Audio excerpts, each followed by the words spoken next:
लक्ष्मीकांत में आपको major portions तो मिल ही जाएंगे, लेकिन डिटेल में क्यों, क्योंकि राहुल गांधी वाला सीन भी था, प्लस जो लिली थॉमस केस से 8-4 हटाया गया था, 3-4 साल पहले की बात हो गई, लेकिन कनेक्ट करके आ सकता है। इसलिए ये दोनों एक्ट्स ना डिटेल में पता होनी चाहिए, सारे सब सेक्शंस क्या क्या है, क्या क्या बीच में क्या क्या प्रोविज़न और एक्स्ट्रा ऐड की गए हैं, वो सब आपको पता होना चाहिए। ठीक है, तो कल हमने किया था सेक्शन 8 का 1 पार्ट, सेक्शन 8 का 2 पार्ट, सेक्शन 8 का 3rd पार्ट।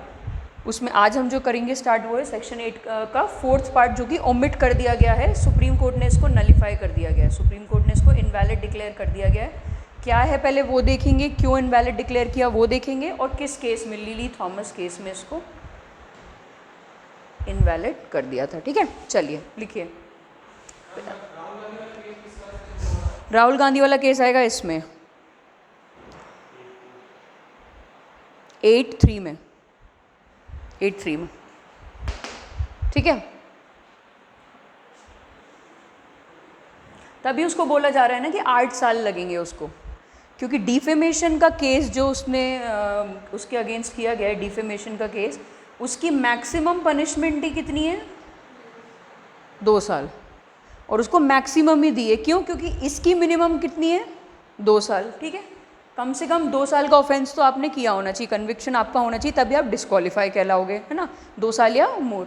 तो फिर इसलिए आरपीए 1951 के अंदर इसको जो डिस्क्वालीफाई किया गया, तो उसको 2 साल से 2 साल तो अब उसको सज़ा सुनाई, तो वो 2 साल तो उसको सर्व करनी पड़ेगी, ये वाली, ये उसको सर्व करनी है। इसके बाद भी वो बाहर निकल के भी 6 साल तक डिस्क्वालीफाई रहेगा, मतलब इलेक्शंस नहीं लड़ सकता। ठीक है, इनसे ले लेना नोट्स। ठीक है, इलेक्शंस नहीं लड़ सकता, तो टोटल उसका क्या हो गया, 8 साल का डिस्क्वालिफिकेशन हो गया। तो जब भी आपको जो सज़ा सुनाई जाती है वो तो आपको सर्व करनी है, लेकिन बाहर निकलते ही आपको क्या 6 साल तक भी आप नहीं लड़ सकते, जो लालू प्रसाद के केस में भी हुआ था। ठीक है, आगे समझ में। तो ये आरपीए सेक्शन 8(3) जो राहुल गांधी वाला केस है वो ये है। क्यों? क्योंकि 8(1) में भी वही चीज़ है, लेकिन 8(1) में कुछ एक्ट स्पेसिफाइड हैं, जैसे अनलॉफुल एक्ट हो गया, सिविल राइट्स एक्ट हो गया, इसके अंदर अगर आपने कोई ऑफेंस किया है तो, और उसके अलावा अगर जितने भी ऑफेंस है वो 8(3) में आएंगे। इसलिए जो डिफेमेशन वाला केस है वो आएगा आपका 8(3) में। चलिए 8(4) आ जाइए। अब 8(4) was struck down by the supreme Court. 8(4) was struck down by the supreme Court in Lily Thomas case. In Lily Thomas case, this subsection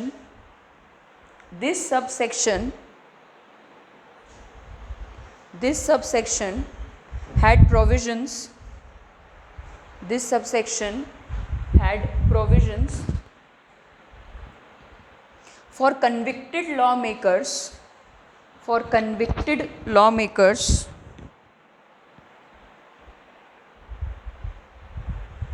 to retain their seats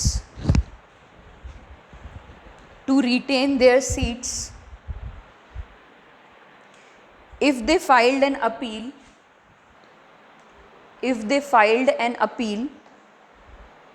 within 3 months of their conviction। ठीक है, अगर appeal file कर दी higher court में तो उनको क्या बोला जाता था कि चलो अब आप डिस्क्वालीफाइड नहीं कहलाओगे, विच इज़ अनकॉन्स्टिट्यूशनल। फ़ायदा क्या हुआ फिर केस लड़ने का, within 3 months of their conviction. Clear? तो इसको स्ट्रक डाउन कर लिया गया है। अब recent amendments to RP act, heading डालो, recent amendments to RP act. कल हमने अनिकेत वो भी पढ़ा था एक, आप वीडियो देख लेना सर से लेके, अगर कल का आपको देखना है तो। नहीं देंगे? डी रिकॉग्निशन और D registration of political parties में डिफरेंस क्या है, क्योंकि वो भी ऑब्वियसली अब ऑल द मोर इम्पॉर्टेंट है। मैं एक बार बता देती हूँ आपको। डी रिकॉग्निशन हो गया आपका कि भाई स्टेट पार्टी थी वो नेशनल पार्टी चली गई, नेशनल पार्टी स्टेट पार्टी में आ गई, या कोई पार्टी है जो नेशनल स्टेट दोनों से हट गई। कैसे हुआ ये? पोल परफॉर्मेंस से हुआ। ठीक है, जो अभी हुआ है ये हुआ है डी रिकॉग्निशन। इससे कोई फर्क नहीं पड़ता, एक बार अगर पार्टी डी रिकॉग्नाइज भी हो जाए तो इसका ये मतलब नहीं कि वो आगे इलेक्शन ही नहीं लड़ पाएगी। ठीक है, और कौन कर रहा है इसको? ईसीआई कर रहा है। रिकॉग्नाइज भी ईसीआई करता है, डी रिकॉग्नाइज भी ईसीआई करता है। अब आया दूसरा चीज़, डी रजिस्ट्रेशन। डी रजिस्ट्रेशन का मतलब हो गया कि आपने पार्टी का लाइसेंस ही कैंसिल कर दिया, उसको डी रजिस्टर कर दिया। अब वो कभी भी इलेक्शन नहीं लड़ सकता, मतलब फर्दर इलेक्शंस लड़ ही नहीं सकती पार्टी। तो आपको अगर कंफ्यूज करने के लिए आ गया ऐसा कोई स्टेटमेंट कि once they recognise the party can not fight further elections, तो वो स्टेटमेंट फॉल्स होगा। Once they registered the party can not fight further elections, तो वो सही होगा। क्यों? क्योंकि आपने उसका लाइसेंस ही छीन लिया। ये कैसे होता था? या तो आपने फ्रॉड किया है, या पार्टी ने खुद बोल दिया कि अब हम अकॉर्डिंग टू द कॉन्स्टिट्यूशन नहीं चल पाएंगे, या सेंट्रल गवर्नमेंट ने देखा कि इसमें कुछ गड़बड़ी हुई है इस पार्टी में, तो उसको डी रिकॉग्नाइज कर दिया। अब रजिस्ट्रेशन जो होता है ना, वो करता तो ईसीआई है, लेकिन ईसीआई के पास डी रजिस्ट्रेशन का कोई पावर, जानबूझ के इसको हमने ऐसा नहीं दिया। क्यों? ताकि उसकी न्यूट्रलिटी और इंडिपेंडेंस मेंटेन्ड रहे। तो ये भी दूसरे स्टेटमेंट में आ सकता है। क्योंकि क्या होगा ना, न्यूज़ क्या है आपकी, मैं बताती हूँ आपको। करता क्या है आपका जेकेपीएससी भी और यूपीएससी भी, न्यूज़ सिंपल सी है आपकी कि आम आदमी पार्टी ने इतनी अच्छी परफॉर्मेंस दी कि उसको स्टेट से नेशनल पार्टी का स्टेटस मिल गया। तृणमूल कांग्रेस हो गया, सीपीआई हो गया, इनको क्या बोल दिया, इनको डी रिकॉग्नाइज कर दिया।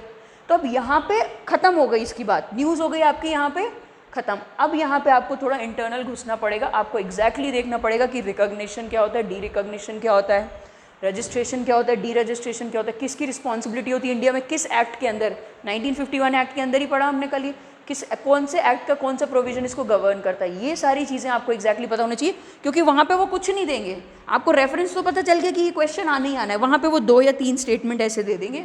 ये नहीं पूछेंगे किस पार्टी का डी रिकॉग्नाइज, उनको कोई मतलब नहीं है इससे। अब वो बोलेंगे कि प्रोसीजर क्या है, उसमें से क्वेश्चन पूछा जाएगा आपसे, एक स्टेप आगे जाएगा ये। तो आपको जितना भी कुछ आ सकता है डी रजिस्ट्रेशन में, डी रिकॉग्निशन में, वो आपने क्या करना है, खोद देना उसको पूरा, विकिपीडिया, गूगल, कोई नया आर्टिकल आ रहा है वो। तो इस तरह से पढ़ाई करनी है पॉलिटी में, करंट अफेयर्स में। ठीक है, क्लियर हुआ ये? तो आपने ये कल हमने जो पढ़ा था ये बिल्कुल सही है। अब आपको इसमें से दो स्टेटमेंट कैसे भी घुमा फिरा के पूछ सकते हैं। कहीं भी इंडिया में डी रजिस्ट्रेशन का पावर ईसीआई के पास नहीं है, ये आपको याद रखना है। कोई भी एक्ट के किसी भी प्रोविजन में गवर्न नहीं होता है ये प्रोविजन। ठीक है, क्लियर? चलो, सेंट्रल गवर्नमेंट ही करती है। ठीक है, सेंट्रल गवर्नमेंट के ही पास पावर होता है ये। ऐसा कोई प्रोसीजर या कहीं भी दिया नहीं है। क्यों नहीं दिया? जानबूझ के। अच्छा, इलेक्शन कमिश्नर वोट करता है, चीफ इलेक्शन कमिश्नर और इलेक्शन कमिश्नर्स? हाँ, आ सकता है क्वेश्चन में, तो वो थोड़ा आपको दिमाग खोल के पढ़ना है। अब नहीं करता है। ठीक है, उनकी न्यूट्रलिटी मेंटेन करने के लिए चीफ इलेक्शन कमिश्नर हो गया, ये कभी वोट नहीं करेंगे जब तक ये अपने टेन्योर में रहेंगे। इनको वोटिंग पावर ही नहीं दी हुई है। क्यों? क्योंकि इनके ऑफिस को न्यूट्रल या फिर इंडिपेंडेंट बना के रखा है, इसलिए। ठीक है, क्लियर? चलिए, recent amendments to RP Act लिख लिया, हेडिंग डाल दी, लिखो।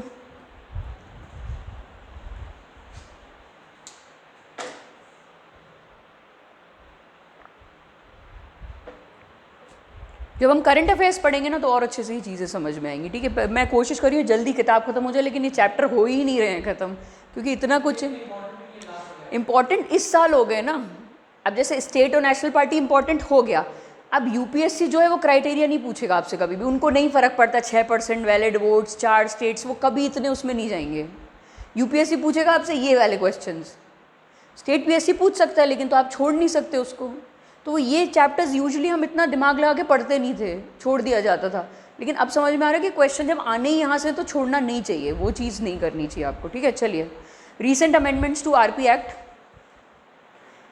इंसर्शन ऑफ, फर्स्ट पॉइंट लिखो, insertion of section 126A, section 126A, which banned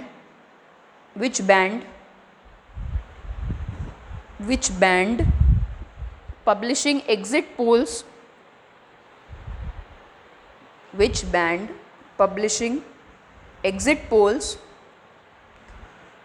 till the time of elections was over.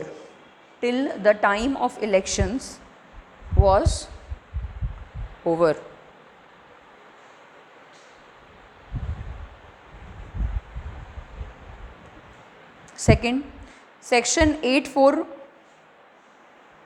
Section 8(4) जो अभी पढ़ा हमने, which allowed convicted MPs MLAs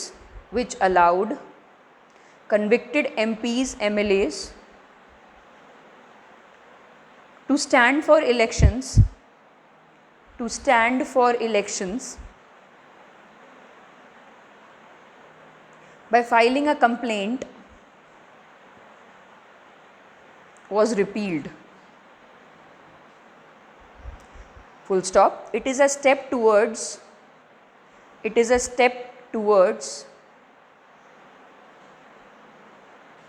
decriminalizing politics. Decriminalizing politics. Insertion of section, next point है ये, insertion of section 62(2), 62(2), which allowed a person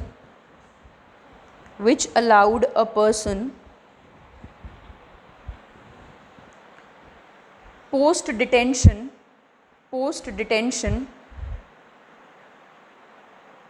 to contest elections as he is no longer ceased to be an elector, as he is no longer ceased to be an elector, as his name is included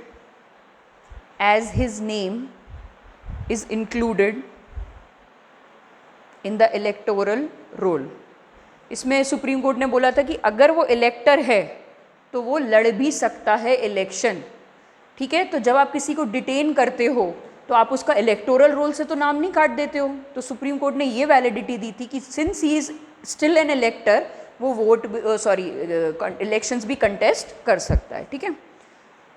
हाँ, next point, recent amendment included, next point है recent amendment included section 20A, ये वाला ए है, ठीक है, 20A ऐसे लिखना without bracket, 20A of RPA, which now allows NRI to vote from their current residence, via postal ballot system,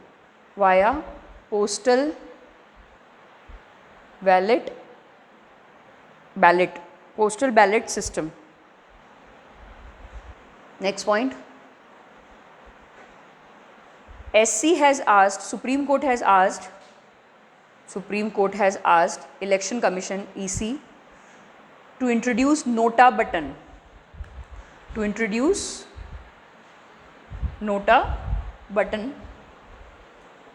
now instead of boycotting elections, full stop लिखना, nota button, now instead of, क्या होता है NOTA, none of the above, now instead of boycotting elections, voters can practice their right to reject,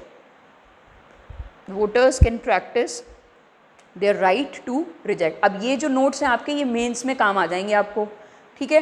अगर कुछ question आता है तो आप इसमें से 3-4 पॉइंट उठा के लिख सकते हो कि भाई रीसेंट अमेंडमेंट्स क्या क्या हुए हैं और रिमार्केबल हैं, या कंक्लूजन में भी डाल सकते हो, बॉडी में भी डाल सकते हो, ठीक है। चलिए चैलेंजेस देख लेते हैं एक बार, आरपीए एक्ट की इम्प्लीमेंटेशन में क्या चैलेंजेस होते हैं। लास्ट है ये सबसेक्शन चैलेंजेस। सबसे पहला है false disclosures,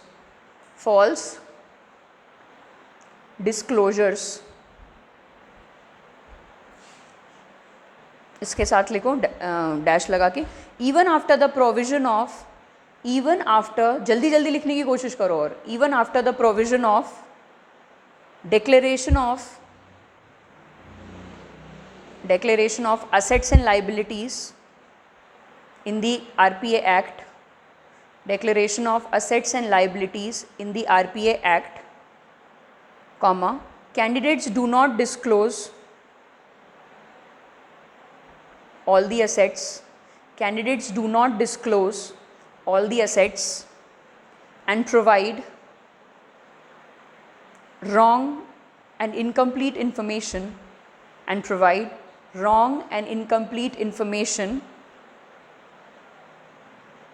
regarding their income, wrong and incomplete information regarding their income, educational background,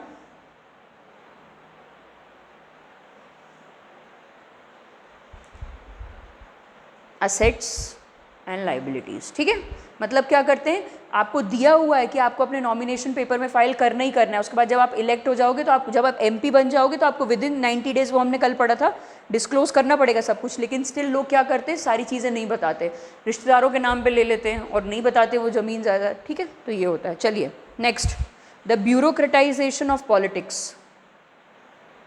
ब्यूरोक्रेटाइजेशन of politics.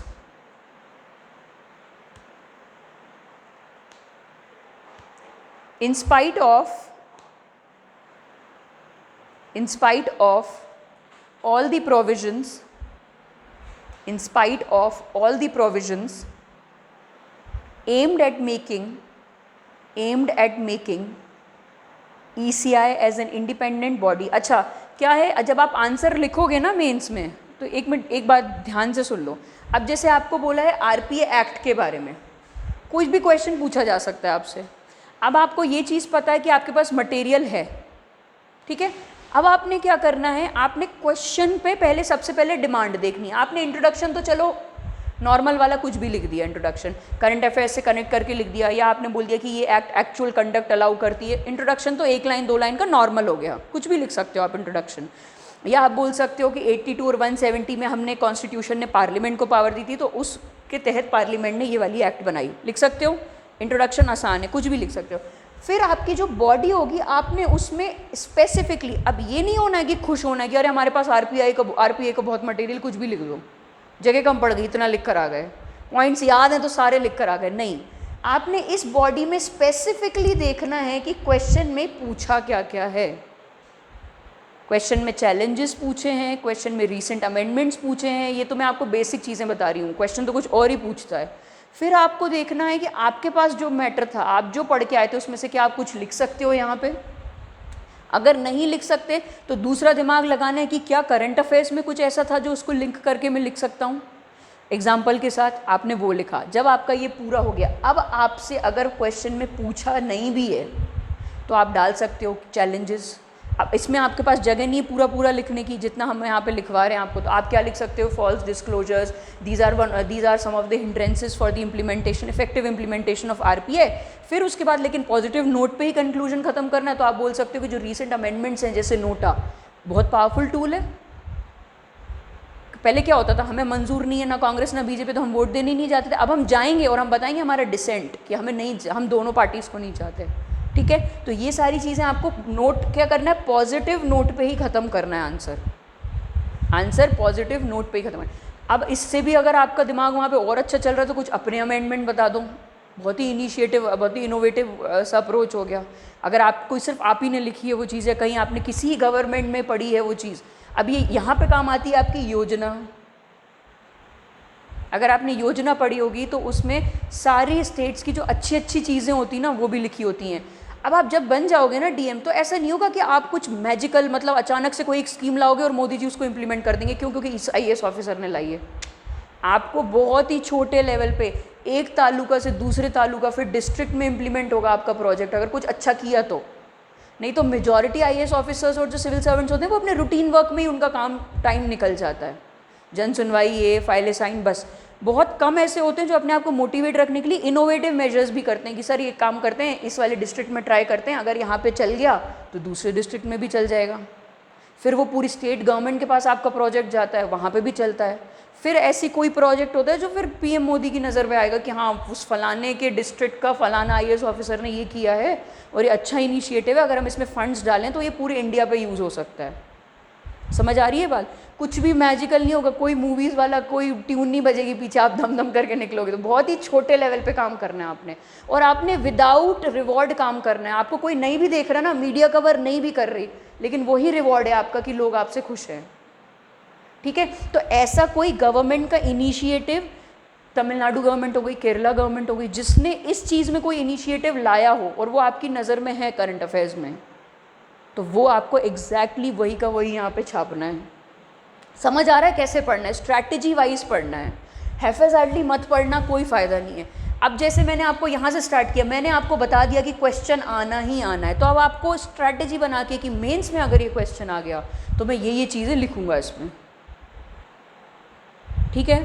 Clear? Sorry, clear आ गया ना समझ में? तो स्टार्ट आप इंट्रोडक्शन नॉर्मल, फिर बॉडी में स्पेसिफिकली जो क्वेश्चन में पूछा है उसके अलावा कुछ नहीं होना चाहिए आपकी बॉडी में, ना 19-20 कहीं नहीं भागना है, सिर्फ जो पूछा है वही। और कंक्लूजन में फिर आपने ऐसा कुछ इनिशिएटिव डाल देना है जो आपने पढ़ा हुआ है और गवर्नमेंट के सोर्स से ही पढ़ा है, न्यूज़पेपर में मिल जाएगा आपको। ये बहुत अच्छे अच्छे ऐसे आर्टिकल्स आते हैं जो इनिशिएटिव गवर्नमेंट्स लेती हैं या कोई पर्टिकुलर डिस्ट्रिक्ट लेता है इस केस में, तो वो आपको लिखना ही लिखना है, वो बहुत कम बच्चे लिखेंगे, ठीक है?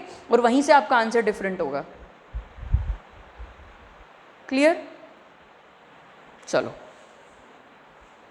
ब्यूरोक्रेटाइजेशन ऑफ पॉलिटिक्स, क्या मतलब है इस टर्म का, ब्यूरोक्रेटाइजेशन ऑफ पॉलिटिक्स? पॉलिटिक्स में, ठीक है? In spite of the inclusion of provisions aimed at making ECI as an independent body, comma, it is still dependent on the union. It is still dependent on the union for financial matters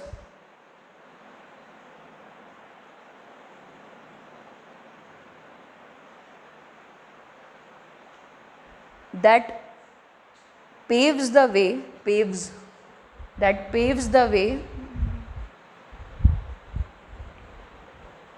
for political parties to manage to get the officers, in their favor through money and muscle power.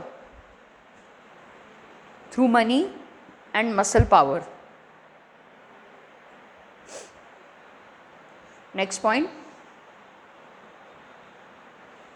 dual responsibility of the Election Commission of India, dual responsibility of the ECI. The ECI does not have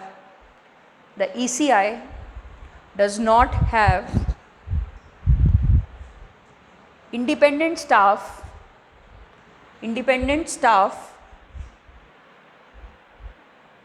of its own,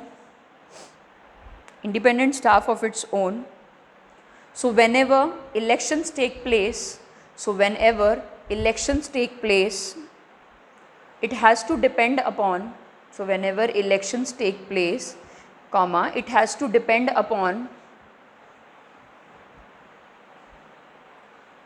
staff of central and state governments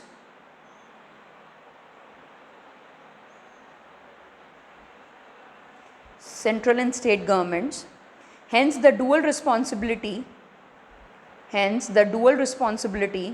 of the administrative staff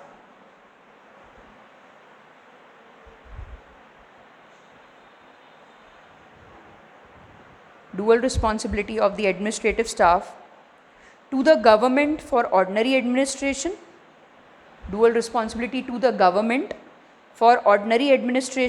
and to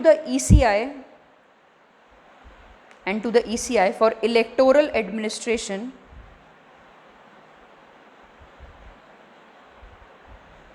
is not conducive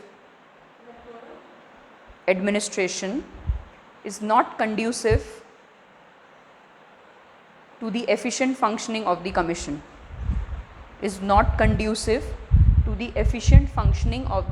commission, ये समझ में आया point? ठीक है, कि administration का जो आपका स्टाफ ये बोरो करेगा सेंट्रल स्टेट गवर्नमेंट से इलेक्शन ड्यूटी पे, और दूसरा इसका खुद का इलेक्शंस जो चलाने हैं इसको, ये दो डुअल रिस्पॉन्सिबिलिटी है ECI की, ठीक है, commission. Next point, misuse of government machinery,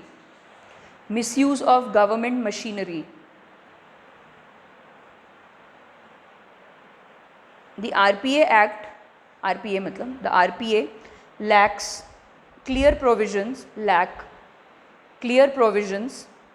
and guidelines on the matters related to the official machinery, related to the misuse of official machinery, related to the misuse of official machinery that gives an unfair advantage, that gives an unfair advantage to the ruling party, unfair advantage to the ruling party at the time of elections, unfair advantage to the ruling party at the time of elections, and leads to the misuse of,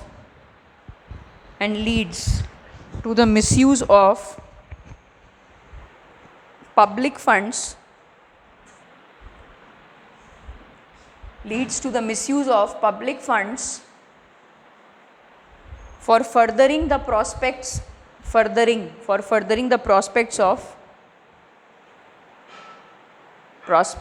of candidate of a particular party, इस act में ऐसा कुछ भी नहीं है mention. कल हमने पढ़ा था कि मॉडल कोड ऑफ कंडक्ट में ज़रूर ये लिखा हुआ है कि रूलिंग पार्टी को लेवल प्लेइंग ग्राउंड देने के लिए मिसयूज़ नहीं करना है, लेकिन इस एक्ट में तो ऐसा कुछ भी नहीं लिखा हुआ है। मतलब कि लीगली बाइंडिंग नहीं है ये चीज़ कि रूलिंग पार्टी को क्या है अनफेयर एडवांटेज मिलता है। जैसे मैंने कल बताया था, मोदी जी को हेलीकॉप्टर चाहिए तो उनको 1 मिनट में मिल जाएगा, उनके फ्यूल का बिल भी कोई नहीं पूछ रहा, और वो चाहें तो इलेक्शन एक्सपेंसेस में नहीं भी डालें उस चीज़ को। तभी मैंने कल बताया था कि एमसीसी में क्लियरली लिखा हुआ है कि आपको अपने इलेक्शन की वर्क और अपने ऑफिशियल वर्क को सेपरेटली रखना होता है। ठीक है, आप ये नहीं बोल सकते कि मैं ऑफिशियल ट्रिप पे जा रहा हूँ और वहाँ जाके आप अपनी पार्टी के लिए कैंपेनिंग करने लग जाओ, क्योंकि वो चीज़ गलत होगी। क्यों? क्योंकि फिर आप रूलिंग पार्टी हो तो आपको एडवांटेज मिल गया, बाकी सारी पार्टी को ये एडवांटेज नहीं है। जैसे पब्लिक ग्राउंड्स में रैली है तो आपको ज़्यादा प्रेफरेंस मिलेगी, आपको लोकेशन प्राइम मिलेगी जहाँ पे आपको अपनी रैली देनी। क्यों? क्योंकि आप पार्टी इन पावर हो, सारे ऑफिसर्स आपके अंडर में हैं। आपकी रैली कैंसिल नहीं होगी। क्यों? क्योंकि आप एक दिन पहले भी अगर बता रहे हो पुलिस वालों को तो वो तो खड़े होंगे ही आपकी सिक्योरिटी में, लॉ एंड ऑर्डर में। तो इसीलिए बोला जाता है कि दूसरी पार्टीज़ और आपकी जो रूलिंग पार्टी है सेम प्लेटफॉर्म पे इलेक्शंस लड़ेंगे, तभी इलेक्शंस जो हैं वो फेयर होंगे। ठीक है, चलिए वे फॉरवर्ड हो गया आपका कंक्लूजन, जो आपने आंसर्स में लिखना है। उसके छोटे छोटे पॉइंट्स देख लेते हैं। There should be a similar prohibition, there should be a similar prohibition or restriction on opinion polls,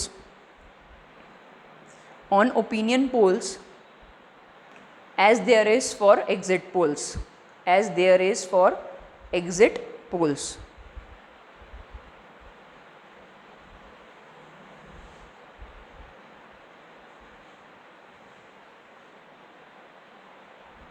Next, Parliament must pass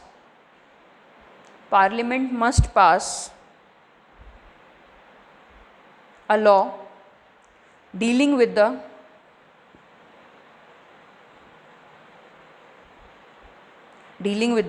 serious problem of delisting of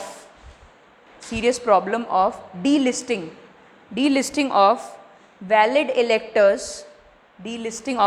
electors from electoral rolls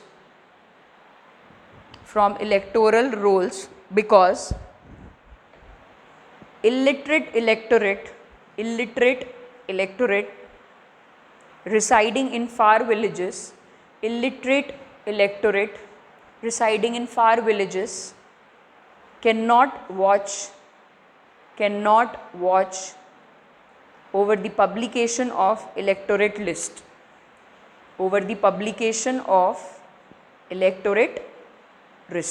list, समझ आया ये क्या?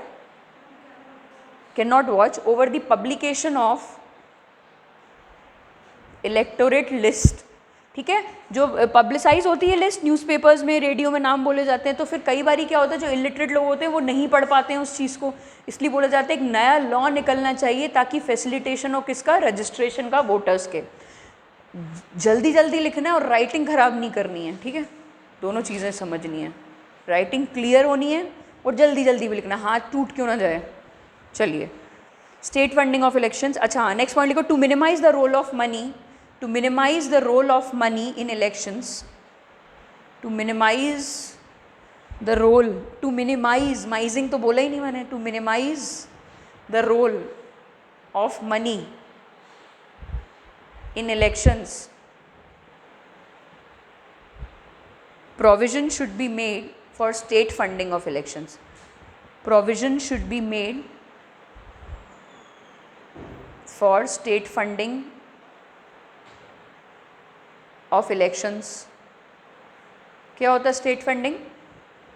मतलब government fund करेगी आपका सारा खर्चा, तो आपको किसी का मांगना नहीं पड़ेगा, तो इससे क्या होगा, मनी का इन्फ्लुएंस कम हो जाएगा पॉलिटिक्स में। ठीक है, दिखा ना आपकी राइटिंग, एक तो आप गलत बहुत लिखते हो, ठीक है, इलिटरेट की ये स्पेलिंग होती है, लिखो सही, देखूं ज़रा मैं, ये होती है।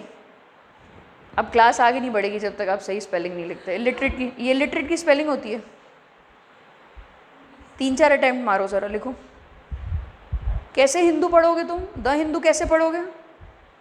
ये होती है इलिटरेट की स्पेलिंग। ट्राई अगेन, गलत।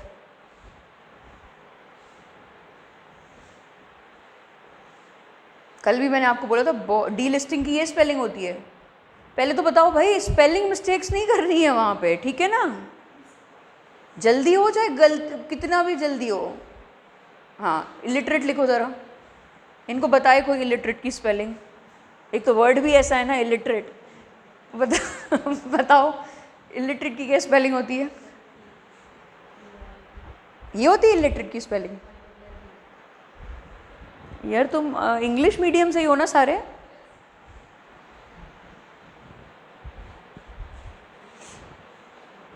बोलो जल्दी से, इलिटरेट की क्या स्पेलिंग होती है?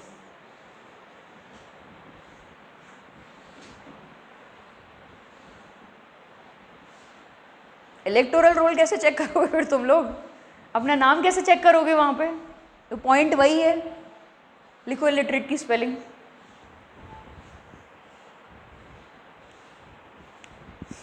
मैं इसलिए नहीं लिखवाती यहाँ पे, मुझे लगा इतना तो पता ही होगा तुम लोगों को। ये तो नया ही एंगल निकल के आ रहा है बाहर।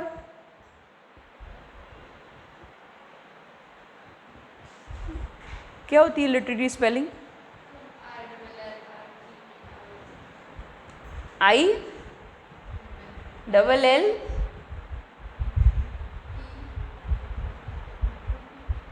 लिटरेसी लिखो। अच्छा पहले चलो लिटरेसी लिख दो। एग्जैक्टली तो इलिटरेट नहीं लिख सकते इससे। थैंक यू, जल्दी हो, अब मैंने टाइम दिया आपको, मैंने पूरी क्लास रोक दी इस चक्कर में। आराम से लिखो, लेकिन गलत मत लिखो, ठीक है? चलो, ये हो गया आपका RPA 1951 कंप्लीट। अब आ जाइए डिलिमिटेशन एक्ट 2002, पेज आ जाइए 72.2 पे।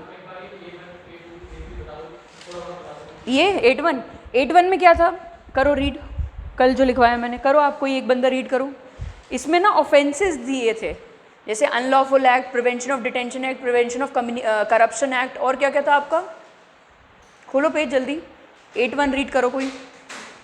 जैसे अनटचेबिलिटी, या आपने डाउरी ली है, तो वो ऑफेंसेस यहाँ पे मेंशन थे कि इस एक्ट के अंदर अगर आपने कोई ऑफेंस किया है तो आप निकलने के बाद भी 6 साल तक नहीं लड़ सकते। सिर्फ इतना लिखा है इसमें। जो इन दोनों में नहीं लिखे वो ऑफेंसेस आएंगे आपके यहाँ पे। सेम चीज़ हो रही है, तीनों में ऑफेंसेस की बात की गई है।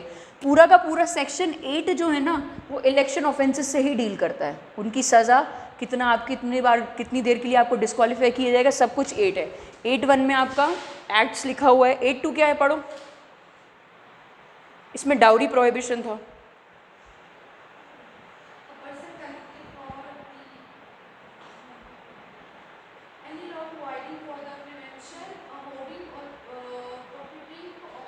होर्डिंग और प्रॉफिटेयरिंग था इसमें। इसमें आ गया आपका होर्डिंग, या फिर क्या होता है होर्डिंग और प्रॉफिटेयरिंग?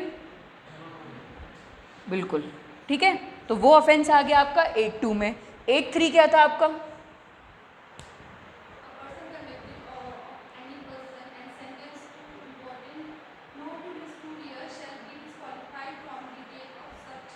जो इन दोनों में नहीं होंगे वो आएंगे आपके इसमें ऑफेंसेस। 8(4) हमने आज पढ़ा, ठीक है। आपने क्या करना है, आपने मेन चीज़ें ही लिखनी है। आपसे कोई नहीं बोल रहा कि बेयर एक्ट लिख के आ जाओ। बेयर एक्ट मतलब जैसी की जैसी एक्ट है वैसे कुछ नहीं लिखना है आपको। आपको इस प्रोविजन में से काम की चीज़ निकाल के अपने आंसर में डालनी है बस, ठीक है ना। आ गया समझ में? ये हो गई हमारी RPA 1951 कंप्लीट। 1950 इस पे देखो 3-4 टाइप के क्वेश्चंस बन सकते हैं। एक तो यही कि डायरेक्ट आपसे क्वेश्चन पूछा जा सकता है कि इलेक्शन ऑफेंसेस क्या हैं, या आपसे पूछा जा सकता है डिस्क्वालीफाई करने का पावर किसके पास है, किसके पास है?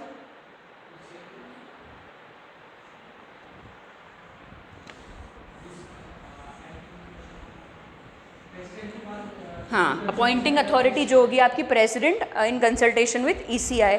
उसके बाद आपसे ये पूछा जा सकता है कि क्या मेजर्स होनी चाहिए ताकि ये चीज़ें हो ही ना। इलेक्शन कमीशन को क्या चीज़ें निकालनी चाहिए कि जो आपका कैंडिडेट है वो इतना सोच समझ के चले कि वो ऐसी बातें करे ही ना किसी के बारे में, क्योंकि आपने डिफेम तो किया है किसी को, कि पर्सनल कमेंट्स ना पास करे। या फिर इसके बाद ये क्वेश्चन आ सकता है कि आगे जाके मतलब अगर मान लीजिए डिफेम कर भी दिया है तो आपके हिसाब से क्या ये पनिशमेंट जस्टिफाइड है, ये क्वेश्चन आपसे पूछा जा सकता है। तो आप ये भी बोल सकते हो कि जो अच्छे लेजिस्लेटर्स थे just for the sake of vote capturing, क्यों करता है कैंपेनिंग में जाके बकवास बातें कोई क्यों ही करते हैं, क्योंकि अच्छी बातें सुनने में किसी को इंटरेस्ट नहीं होता। सबको स्लोगन या कैची फ्रेजेस सुनने में इंटरेस्ट होता है, किसी को नीचा दिखाने में, क्योंकि हमने उसको बनाई इतना ह्यूमरस दिया है रैलीज को, कैंपेनिंग को, कि लोग इंटरटेनमेंट के लिए बैठे होते हैं वहाँ पे। तो जो मोदी जी ने शुरू किया था राहुल गांधी भी वही करना स्टार्ट हो गया। अब वो पकड़ा गया, उस पर सूट ही नहीं करता। मैं ये नहीं बोल रही हूँ मोदी जी हमेशा करते हैं, बीच बीच में कर देते हैं वो भी ये चीज़, ठीक है ना। तो अब जब आप नीचा दिखाओगे ना सामने वाले को तो वो चीज़ होगी, गलत ही होनी है वो। तो हमने उसको बनाई इस तरह से दिया है। तो पहले तो हमारी खुद की पर्सनल रिस्पॉन्सिबिलिटी होती है कि हमें ये चीज़ नहीं करनी चाहिए। हमें एज ऑपोजिशन हमें करना क्या चाहिए? एज ऑपोजिशन हमको कंस्ट्रक्टिव क्रिटिसिज्म करना चाहिए, हमको पॉलिसीज़ को क्रिटिसाइज़ करना चाहिए, ना कि हमको पर्सनली किसी लॉ मेकर को क्रिटिसाइज़ करना चाहिए, ठीक है। उसके बाद आप ये बोलोगे कि ये तो हो गई आपकी पर्सनल रिस्पॉन्सिबिलिटी। उसके बाद मान आपको इतना तगड़ा उसका वो करना चाहिए, जुडिशल प्रोसीडिंग्स चलती नहीं रहनी चाहिए, जुडिशल प्रोसीडिंग्स बहुत शॉर्ट लिव्ड होनी चाहिए ताकि तुरंत के तुरंत आ जाए डिसीजन। फिर उसके बाद आपको थोड़ी पनिशमेंट और बढ़ानी चाहिए ताकि लोग डरे इसको बोलने के लिए भी। डिस्क्वालिफिकेशन का जो इलेक्शन ऑफेंसेस हैं उसका ट्रायल चलता ही रहता है, अब आया उसका रिजल्ट, उसने कब बोला था। तो ये चीज़ नहीं होनी चाहिए। आपकी 1-2 साल बाद अगर रिजल्ट आ रहा है तो विच इज़ रॉन्ग। अब क्या हुआ, पैसा तो वेस्ट हुआ ही, उसने इलेक्शन लड़ा वो भी वेस्ट हुआ, अब फिर से बाई इलेक्शन होगा, ठीक है ना। तो ये सारी चीज़ें हैं, बहुत सिंपल पॉइंट्स, लेकिन वहाँ लिखे नहीं जाते हैं। तो ये सारे दिमाग में होने चाहिए आपके। 3-4 टाइप से आ सकता है क्वेश्चन, करेंगे इसको भी डिस्कस करेंगे। चलो जल्दी से ये 72.2 का ये डिलिमिटेशन एक्ट देख लेते हैं एक बार और ये चैप्टर ख़त्म करते हैं। इसके बाद कुछ भी नहीं है यहाँ पे। Articles 82 and 170 of the Constitution of India provide for the readjustment and the division of each state into territorial constituencies on the basis of 2001 census by such authority and in such manner as Parliament may by law determine। Parliament ने क्या बनाया इसके अंदर, कौन सी authority बनाई है, कौन C act निकाली है, डिलिमिटेशन कमीशन एक्ट निकाली है। तो हाँ ठीक है, तो अपॉइंट कौन करता है उस अथॉरिटी को, प्रेसिडेंट अपॉइंट करता है, लेकिन एक्ट किसने बनाई है, पार्लियामेंट ने बनाई हुई है, ठीक है। Further articles 330 and 332 of the constitution of India provide for रीफिक्सिंग the number of seats reserved for the scheduled caste and scheduled tribes in the House of the People and Legislative Assemblies of the states on the basis of 2001 census। हर बार क्या होगा, बढ़ेगी और कम होगी population, हो सकता है schedule caste बढ़ती जाए, किसी स्टेट में बढ़ गई, किसी स्टेट में कम हो गई, 72.2 किसी स्टेट में बढ़ गई, किसी में कम हो गई। तो जब भी सेंसस होता है उसके बाद रीएडजस्टमेंट होता है, क्योंकि पॉपुलेशन जब रीएडजस्ट होगी तभी सीटें भी रीएडजस्ट होंगी, सीटों का जो अलॉटमेंट है वो भी रीएडजस्ट होगा। क्यों, क्योंकि हम क्या कर रहे हैं, on the basis of population allot कर रहे हैं सीटों को। मान लीजिए किसी स्टेट में SC की मतलब शेड्यूल्ड कास्ट की बढ़ गई पॉपुलेशन, तो आपको सीटें बढ़ानी पड़ेंगी या नहीं बढ़ानी पड़ेंगी उसके लिए, मतलब आपको कॉन्स्टिट्यूएंसीज में और डिमार्केट करना पड़ेगा और एलोकेट करना पड़ेगा शेड्यूल कास्ट के लिए। तो ये सारी चीज़ें कौन करता है, आपका डिलिमिटेशन कमीशन ही करता है। तो further article 313 332 of the constitution of India provide for the रीफिक्सिंग the number of seats reserved for the scheduled caste and scheduled tribes in the House of People and legislative assemblies of the states on the basis of 2001 census.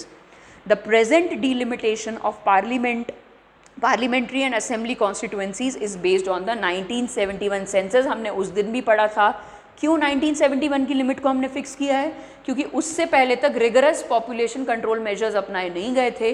1975 की emergency के बाद जो rigorous population measures अपनाए गए और फिर खुद states ने भी अपने अपने इनिशिएटिव लिए और बोला कि हमें अपनी पॉपुलेशन को कंट्रोल रखना है। अब साउथ इंडियन स्टेट्स जो हैं वो लड़ने पहुंच गए कि यार हमने परफॉर्मेंस इतनी अच्छी दी है, हमने अपनी पॉपुलेशन को कंट्रोल कर लिया, स्टैग्नेंट कर लिया है, लेकिन फ़ायदा तो हुआ नहीं उससे, हमें तो घाटा ही हो रहा है। क्यों? क्योंकि हमारी रिप्रेजेंटेशन कम हो रही है लोकसभा में। आप पॉपुलेशन के बेसिस पे कर रहे हो, तो फिर एक मीडिएशन में तरीका निकाला गया कि काम करते हैं, भले ही सेंसस के हिसाब से रीएडजस्ट करेंगे, लेकिन 1971 के सेंसस को के अकॉर्डिंगली ही हम काम करेंगे, ठीक है। The uneven growth of population in different constituencies in different parts of the country as well as within the same state has also continuous migration of people from one place to another, especially from rural areas to urban areas, have resulted in strikingly different sizes of electoral constituencies even within the same state, ठीक है। जैसे शहरों में ज़्यादा बड़ी constituency होगी क्योंकि वहाँ पॉपुलेशन ज़्यादा बड़ी है। Therefore, the Delimitation Act 2002 was enacted to set up a delimitation commission for the purpose of effecting delimitation on the basis of 2001 census so as to correct the aforesaid distortion in the size of electoral constituencies. The proposed delimitation commission would also refix the number of seats for the scheduled caste and scheduled tribes on the basis of 2001 census without affecting total number of seats based on the 1971 census. मतलब सिर्फ refix करेंगे, readjust करेंगे, लेकिन number of seats को कम या ज़्यादा नहीं करेंगे 2001 के सेंसस के हिसाब से। वो किसके हिसाब से करेंगे? 1971 के हिसाब से। The act sought to lay down certain guidelines as to the manner in which such delimitation would be undertaken. In the act, the new delimitation commission was given the task to carry out delimitation of parliamentary and assembly constituency. It had been specifically provided that the delimitation commission shall endeavour to complete the work within a period not later than 31st July 2008. The proposed delimitation would apply to every general election to the House of the People or to the state legislative assembly held after the final orders of the commission are published and to every by-election arising from such general elections. Clear? कल हमने पढ़ा था by election क्या होता है, पढ़ा था या नहीं पढ़ा था? क्या होता है आप बताओ। हाँ, रेजिग्नेशन हो जाए किसी एक या एक से ज़्यादा कॉन्स्टिट्यूएंसी में, तो हमें क्या करना पड़ता है? विद इन 6 मंथ्स दोबारा बाई इलेक्शंस करा के उसकी पोस्ट को भरना पड़ता है, ठीक है। अब ये जो other acts relating to elections हैं, इसमें से एक दो आप मार्क कर सकते हो अगर आपको अपने आंसर में यूज़ करनी है तो, अगर नहीं करनी है तो छोड़ सकते हो, ठीक है। फिर आइए रूल्स रिलेटिंग टू इलेक्शंस। इसमें भी मैं आपको मार्क करा देती हूँ कौन से वाले इंपॉर्टेंट हैं। एक तो देखो ध्यान से अगर आप देखोगे ना तो हर हाउस के डिस्क्वालिफिकेशन के, हर हाउस के इलेक्शन का अलग अलग रूल्स बने हुए हैं। जैसे मेंबर्स ऑफ लोकसभा का अलग है, मेंबर्स ऑफ राज्यसभा का अलग है, प्रेसिडेंशियल और वाइस प्रेसिडेंशियल इलेक्शन के रूल्स अलग हैं, मेंबर्स ऑफ लोकसभा के डिक्लेरेशन का जो रूल्स है वो अलग हैं, राज्यसभा के डिक्लेरेशन का रूल्स अलग हैं, इलेक्टर्स का रजिस्ट्रेशन कैसे होना है उसके लिए रूल्स बनाए गए हैं, कंडक्ट कैसे होना है इलेक्शन का उसके लिए 1961 रूल्स बनाए गए हैं, ठीक है। तो रूल्स ये क्या है? ये एक्ट्स नहीं है, ये एडिशनल रूल्स हैं जो बनाए गए, इनके अकॉर्डिंग ही आपको काम करना है। उसके बाद आइए ऑर्डर्स रिलेटिंग टू इलेक्शंस, ये आप छोड़ सकते हो, नथिंग ऑफ दैट, ये पढ़ने की ज़रूरत भी है ही नहीं। अब आइए इलेक्टोरल रिफॉर्म्स पर, नेक्स्ट चैप्टर जो है आपका, इसको भी जल्दी जल्दी कंप्लीट करेंगे। अच्छा, आज ना वो भी लिखेंगे हम कुछ इनिशिएटिव्स जो आपके इलेक्शन कमीशन ने लिए हैं, ICT ऐप्स जो इलेक्शन कमीशन यूज़ करता है, ठीक है। चलो हाँ, इस चैप्टर में कमिटीज़ मार्क कर लो पहले जो जो आपको अपने उसमें यूज़ करनी है आंसर्स में। एक है आपकी सेकंड पॉइंट तारकुंडे कमेटी, फिर दिनेश गोस्वामी कमेटी, फिर आइए Indrajit Gupta committee on state funding of elections. ये बहुत इंपॉर्टेंट है इसलिए क्योंकि स्टेट फंडिंग की बात अभी तक चल रही है कि गवर्नमेंट को फंड करना चाहिए इलेक्शंस। उससे क्या होगा? मनी का जो इन्फ्लुएंस है वो कम हो जाएगा इलेक्शंस पे। नहीं तो फिर क्या होगा? अमीर पार्टियां जीतती नहीं रहेंगी, गरीब पार्टियों को भी उतना ही मौका मिलेगा। बड़ी बड़ी कंपनीज हैं वो आपके डिसीजंस इन्फ्लुएंस नहीं कर पाएंगी पैसा दे के आपको, ठीक है। उसके बाद आइए JS वर्मा। देखो स्टेट फंडिंग का क्या हो गया, स्टेट फंडिंग मतलब इतनी पार्टी को इतना पैसा गवर्नमेंट से मिलेगा इलेक्शन एक्सपेंसेस के लिए। अभी क्या हो रहा है, अभी खुद का पैसा लगाती है पार्टी, खुद का पैसा लगाया। अब आपने मान लीजिए बड़ी बड़ी कंपनी से डोनेशंस लिए, हमने कल पढ़ा कि डोनेशन आप कितना भी ले सकते हो, कहीं से भी ले सकते हो, बस आपको बताना पड़ेगा किसको, इलेक्शन कमीशन को। 2000 से ऊपर का अगर आपने कैश लिया है तो आप कैश के अलावा कितना भी ड्राफ्ट ले सकते हो, कितने भी पैसे का इलेक्टोरल बॉन्ड्स ले सकते हो, कितने भी पैसे की, ये आप कर सकते हो। अब बड़ी बड़ी कंपनीज क्या करती हैं, उन्हें अपने हिसाब से पॉलिसीज़ बनवानी है, अदानी अंबानी इनका ही नाम ले लो, उन्हें अपने हिसाब से पॉलिसीज़ बनानी है गवर्नमेंट की, तो वो क्या करते हैं, आपको फ़ंड दे देते हैं कि लो आपकी पार्टी को हमने फ़ंड दे दिया, लड़ो आराम से इलेक्शंस। हेलीकॉप्टर चॉपर का हमने फ्यूल दे दिया आपको, कुछ भी दे दिया, पूरा पूरा ग्राउंड बुक कर दिया, क्या ही होगा, उनके लिए कोई बड़ी बात नहीं होती है।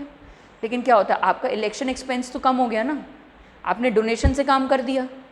तो वहाँ पे बात आती है कि इसी को बोलते हैं लॉबिंग। लॉबिंग मतलब आप इतना इन्फ्लुएंशियल बन जाओ अपने एरिया में कि आप गवर्नमेंट को इन्फ्लुएंस करने लग जाओ अपने डिसीजंस के हिसाब से। अब गवर्नमेंट भी सोचती हाँ यार आप इतने लोगों को एम्प्लॉयमेंट दे रहे हो, दोनों तरफा होता है, आप इतने लोगों को एम्प्लॉयमेंट दे रहे हो, इकोनॉमी को इतना आगे लेके जा रहे हो, इंडिया का नाम कर रहे हो, आपके लिए बना देते हैं हम पॉलिसीज़। ठीक है, तो क्या हो रहा है, पैसों से इन्फ्लुएंस कर लिया आपने पॉलिटिकल पार्टी को बोला हम आपका खर्चा उठा देंगे, लड़ो आप इलेक्शंस। अब उससे क्या होगा कि जब आप यहाँ से पैसा ले रहे हो तो आप अपना इलेक्शन एक्सपेंडिचर कम दिखाओगे, कम उसको आप ईसीआई के सामने इनकम टैक्स फाइल रिटर्न्स करोगे तो आप क्लियरली दिखा पाओगे यार मैंने तो इतना ही पैसा यूज़ किया कैंपेनिंग में, और दिख रही है बहुत फैंसी कैंपेनिंग, तो पैसा कहीं से तो आ ही रहा है ना। ठीक है, क्लियर। तो इसलिए बोला जाता है कि स्टेट फंडिंग से ये हो जाएगा कि आपको किसी और पर डिपेंड नहीं होना पड़ेगा सोर्सेज के लिए, आपको फंड्स के लिए किसी और पर डिपेंड नहीं होना पड़ेगा, आपको उतना ही पैसा दिया जाएगा एक्सपेंडिचर के लिए, और वो नज़रों में होगा स्टेट की, गवर्नमेंट की। ठीक है, उसको बोला जाता है स्टेट फंडिंग। अच्छा, मार्क कर लिया ये। उसके बाद एक करो लास्ट, JS वर्मा कमेटी। ये निर्भया केस में जो JS वर्मा कमेटी का आया था ना रिपोर्ट, क्रिमिनल लॉ, ये सारे जो हैं इन्होंने बहुत सारे रिफॉर्म सजेस्ट किए हुए हैं। सारी डिटेल में एक एक कमेटी की वो पढ़ने की ज़रूरत नहीं है, हमने इसको उसमें तोड़ा हुआ है, ईयर के हिसाब से तोड़ा हुआ है कि पहले क्या रिफॉर्म्स थे, इस ईयर के बाद क्या रिफॉर्म्स हैं और आगे क्या रिफॉर्म्स हो सकते हैं। ये मेंस का सिलेबस में है, इलेक्टोरल रिफॉर्म्स। ठीक, चलिए 1996 के पहले वाला देख लेते हैं। अब अगर आपको आंसर लिखना है अपने मेंस में तो आप इसमें फ्लो चार्ट बना के लिख सकते हो, बिफोर 1996, आफ्टर, ड्यूरिंग, आफ्टर 2010। जब आप ऐसे बना के लिख दोगे आंसर आपका सॉर्ट हो जाएगा। ठीक है, पहला इन्होंने बोला है इलेक्टोरल रिफॉर्म्स बिफोर 1996। इसमें क्या हुआ था, याद आ रहा होगा, 61st अमेंडमेंट एक्ट पढ़ा है हमने, क्या किया था इसमें हमने, 21 ईयर्स से वोटिंग एज कितनी कर दी थी, 18 कर दी थी। ठीक है, 61st कॉन्स्टिट्यूशनल अमेंडमेंट 1988 से, क्लियर। लोकसभा में और आपके असेंबली इलेक्शंस में, मतलब डायरेक्ट इलेक्शंस में जो यूनिवर्सल एडल्ट फ्रेंचाइज वाला फॉर्मूला आया वो यहीं से आया आपका कि भाई 18 साल से ऊपर का करो, 21 साल तक वेट करने की ज़रूरत नहीं है। तो ये हो गया फर्स्ट आपका इलेक्टोरल रिफॉर्म। दूसरा है डेप्यूटेशन टू इलेक्शन कमीशन, ये भी 1988 में आया। डेप्यूटेशन का क्या मतलब हो गया, जितने भी ऑफिसर्स हैं, जितना भी स्टाफ है, जितने भी टीचर्स वगैरह हैं जिनको आप इलेक्शन ड्यूटी पे बुलाते हो, ठीक है, तो वो बोला जाता है, आपको एक पास दिया जाता है, उसमें लिखा होता है डेप्यूटेशन टू इलेक्शन कमीशन। वो डेप्यूटेशन मतलब आप इलेक्शन कमीशन के बुलाने पे उनको ड्यूटी परफॉर्म करने के लिए आए हो और एक पर्टिकुलर टाइम पीरियड के लिए आए हो, 2 महीना, 3 महीना, 15 दिन, 45 डेज, इसके लिए। इसके बाद आप अपने स्टाफ अपने ऑफिस में जाओगे, आप इलेक्शन कमीशन से कोई आपका लेना देना नहीं है। ठीक है, इन 1988 a provision was made that the officers and the staff engaged in preparation, revision, correction of electoral rolls for elections are deemed to be on deputation to the election commission for a period of such employment. The personnel during that period would be under the control, superintendence and discipline of the election commission. तीसरा आइए, increase in number of proposers. क्या होते हैं proposers?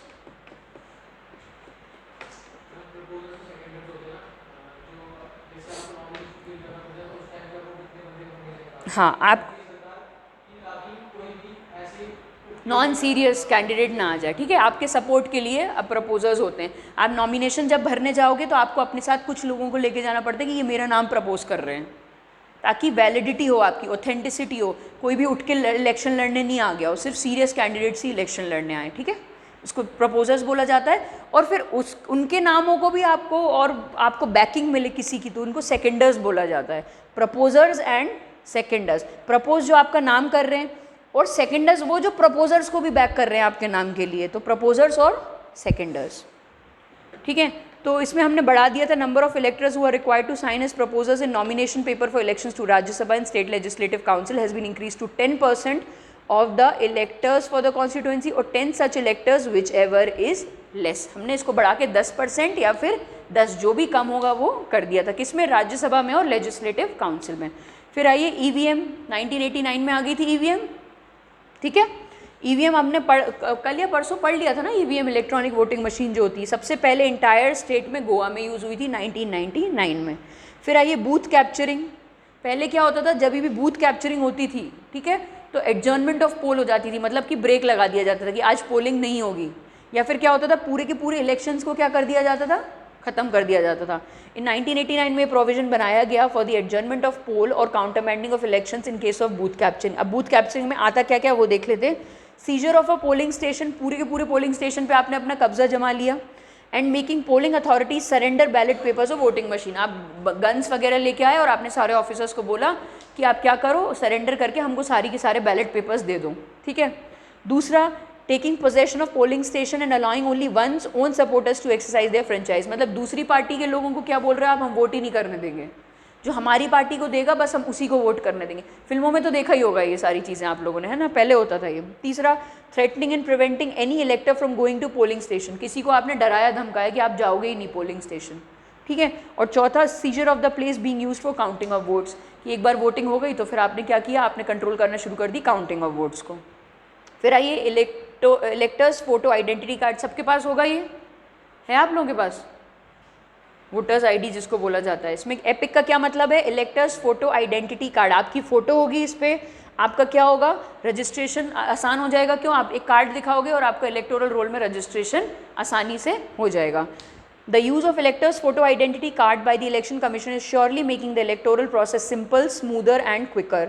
A decision was taken by the Election Commission to issue photo identity cards to electors throughout the country to check bogus voting and impersonation of electors and elections. Bogus voting का क्या मतलब है, proxy voting, कोई और आके कर गया आपकी वोटिंग। ठीक है, और दूसरा impersonation of electors at elections, इसमें भी जब आपकी शक्ल नहीं है तो आपने बोला कि नहीं मैं, आपने फलाने फलाने का नाम लेके वोट दिया, एक बार दे दिया, 2 बार दे दिया आपने, ठीक है, तो उसको बोला जाता है बोगस वोटिंग और impersonation of electors. The electoral roll is the basis for issue of EPICs to the registered electors. The electoral rolls are normally revised every year with 1 January of the year as the qualifying date, age के हिसाब से। ठीक है, 1 जनवरी को अगर आपकी date, आपकी as 18 है तो वो उसको क्वालिफाइंग डेट की तरह लेंगे कि हाँ अब आपका रजिस्ट्रेशन हो सकता है। Every Indian citizen who attained the age of 18 years or above as on that date is eligible for inclusion in the electoral roll and can apply for the same. Once he is registered in the roll, he would be eligible for getting an epic. The scheme of issuing the epic is therefore a continuous and ongoing process for the completion of which no time limit can be fixed, as the registration of electors is a continuous and ongoing process. अब कोई ना कोई तो 18 साल का हो ही रहा है ना हर साल, तो ये तो ongoing process चल रही है। ठीक है, तो ऑनगोइंग प्रोसेस में क्या हो रहा है, आप 1 जनवरी को देखेंगे, अगर आप 18 साल के हो गए तो आपको इलेक्टोरल रोल में रजिस्टर कर लेंगे और आपको आइडेंटिटी कार्ड जो है वो इशू कर देंगे।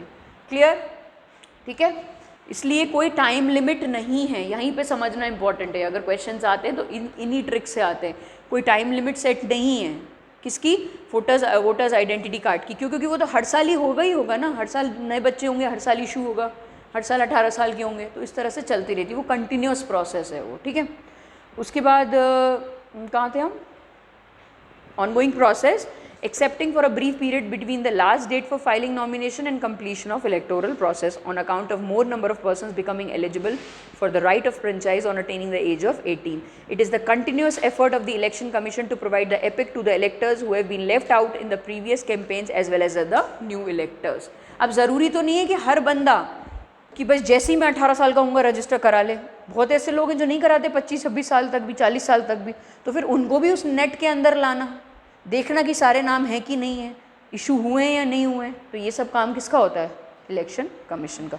एपिक से बस ये हो जाएगा कि बोगस वोटिंग नहीं होगी या कोई दूसरा जाली आपके नाम पे नहीं वोट करके जाएगा। अब आइए 1996 में क्या रिफॉर्म्स हुए हैं, बड़े सारे रिफॉर्म्स। अभी हमने ये जो पढ़ा, ये पढ़ा हमने बिफोर 1996, ठीक है। अब हम देखेंगे कि ड्यूरिंग मतलब उस ईयर 1996 में क्या क्या चेंजेस आए। पहला, listing the names of candidates. जब आप पहले बैलेट पेपर भी देखते थे, या अब जो आप ईवीएम भी देखते हो, अब ईवीएम में नाम आपके होते हैं ऑलरेडी, ठीक है, कैंडिडेट्स के। अब सीक्वेंस में होते हैं कैसे, जो रिकॉग्नाइज्ड रजिस्टर्ड पार्टीज़ है, मतलब स्टेट पार्टी और नेशनल पार्टी, उनके कैंडिडेट्स का नाम ऊपर होता है। जो अनरिकॉग्नाइज्ड है लेकिन रजिस्टर्ड है, मैंने बताया था पार्टीज़ तो सारी की सारी रजिस्टर्ड होती हैं तभी वो लड़ पा रही हैं, लेकिन रिकॉग्नाइज्ड होती हैं नहीं होती, वो पोल परफॉर्मेंस पे डिपेंड करता है, वो स्टेट है या नेशनल पार्टी है या नहीं है कोई पार्टी। तो सबसे पहले आ गया आपका नेशनल और स्टेट पार्टीज़ का, फिर दूसरी आ गई आपकी रजिस्टर्ड पार्टीज़ जो रिकॉग्नाइज्ड अभी तक नहीं है, और तीसरे आ गए इंडिपेंडेंट मेंबर्स, ठीक है। तो इस तरह से जब आपका ईवीएम होता है तो ईवीएम में जो लाइट लगी होती है यहाँ पे, और यहाँ पे कैंडिडेट के नाम होते हैं और उनका सिंबल होता है, ठीक है। तो ये आपको ध्यान में रखना है इस चीज़ को कि ऊपर हमेशा नेशनल और स्टेट पार्टी का ही नाम होगा, उसके बाद नेक्स्ट आएगा आपका रजिस्टर्ड पार्टीज़ का, और लास्ट में आएगा आपका इंडिपेंडेंट मेंबर्स का। अब मान लीजिए कि नेशनल ही 4 हैं या स्टेट ही 6 हैं, तो फिर उसमें अल्फ़ाबेटिकल ऑर्डर देखा जाता है, ठीक है। अब इससे प्रेफरेंस होता ही नहीं। अब जो आपका गांव का बंदा है वो तो इतना पूरा पड़ेगा ही नहीं, वो तो ऊपर के ऊपर ही दे के आ जाएगा। जैसे गूगल की एड्स हैं उसमें ज़्यादा पैसा दिया जाता है ताकि ऊपर आने के लिए। आई बात समझ में? आप थोड़ी अच्छा कौन, हम कभी अगर सर्च करते हैं कोई चीज़ तो हम दूसरे पेज पे कभी नहीं जाते होंगे गूगल के, इतनी नौबत आई नहीं।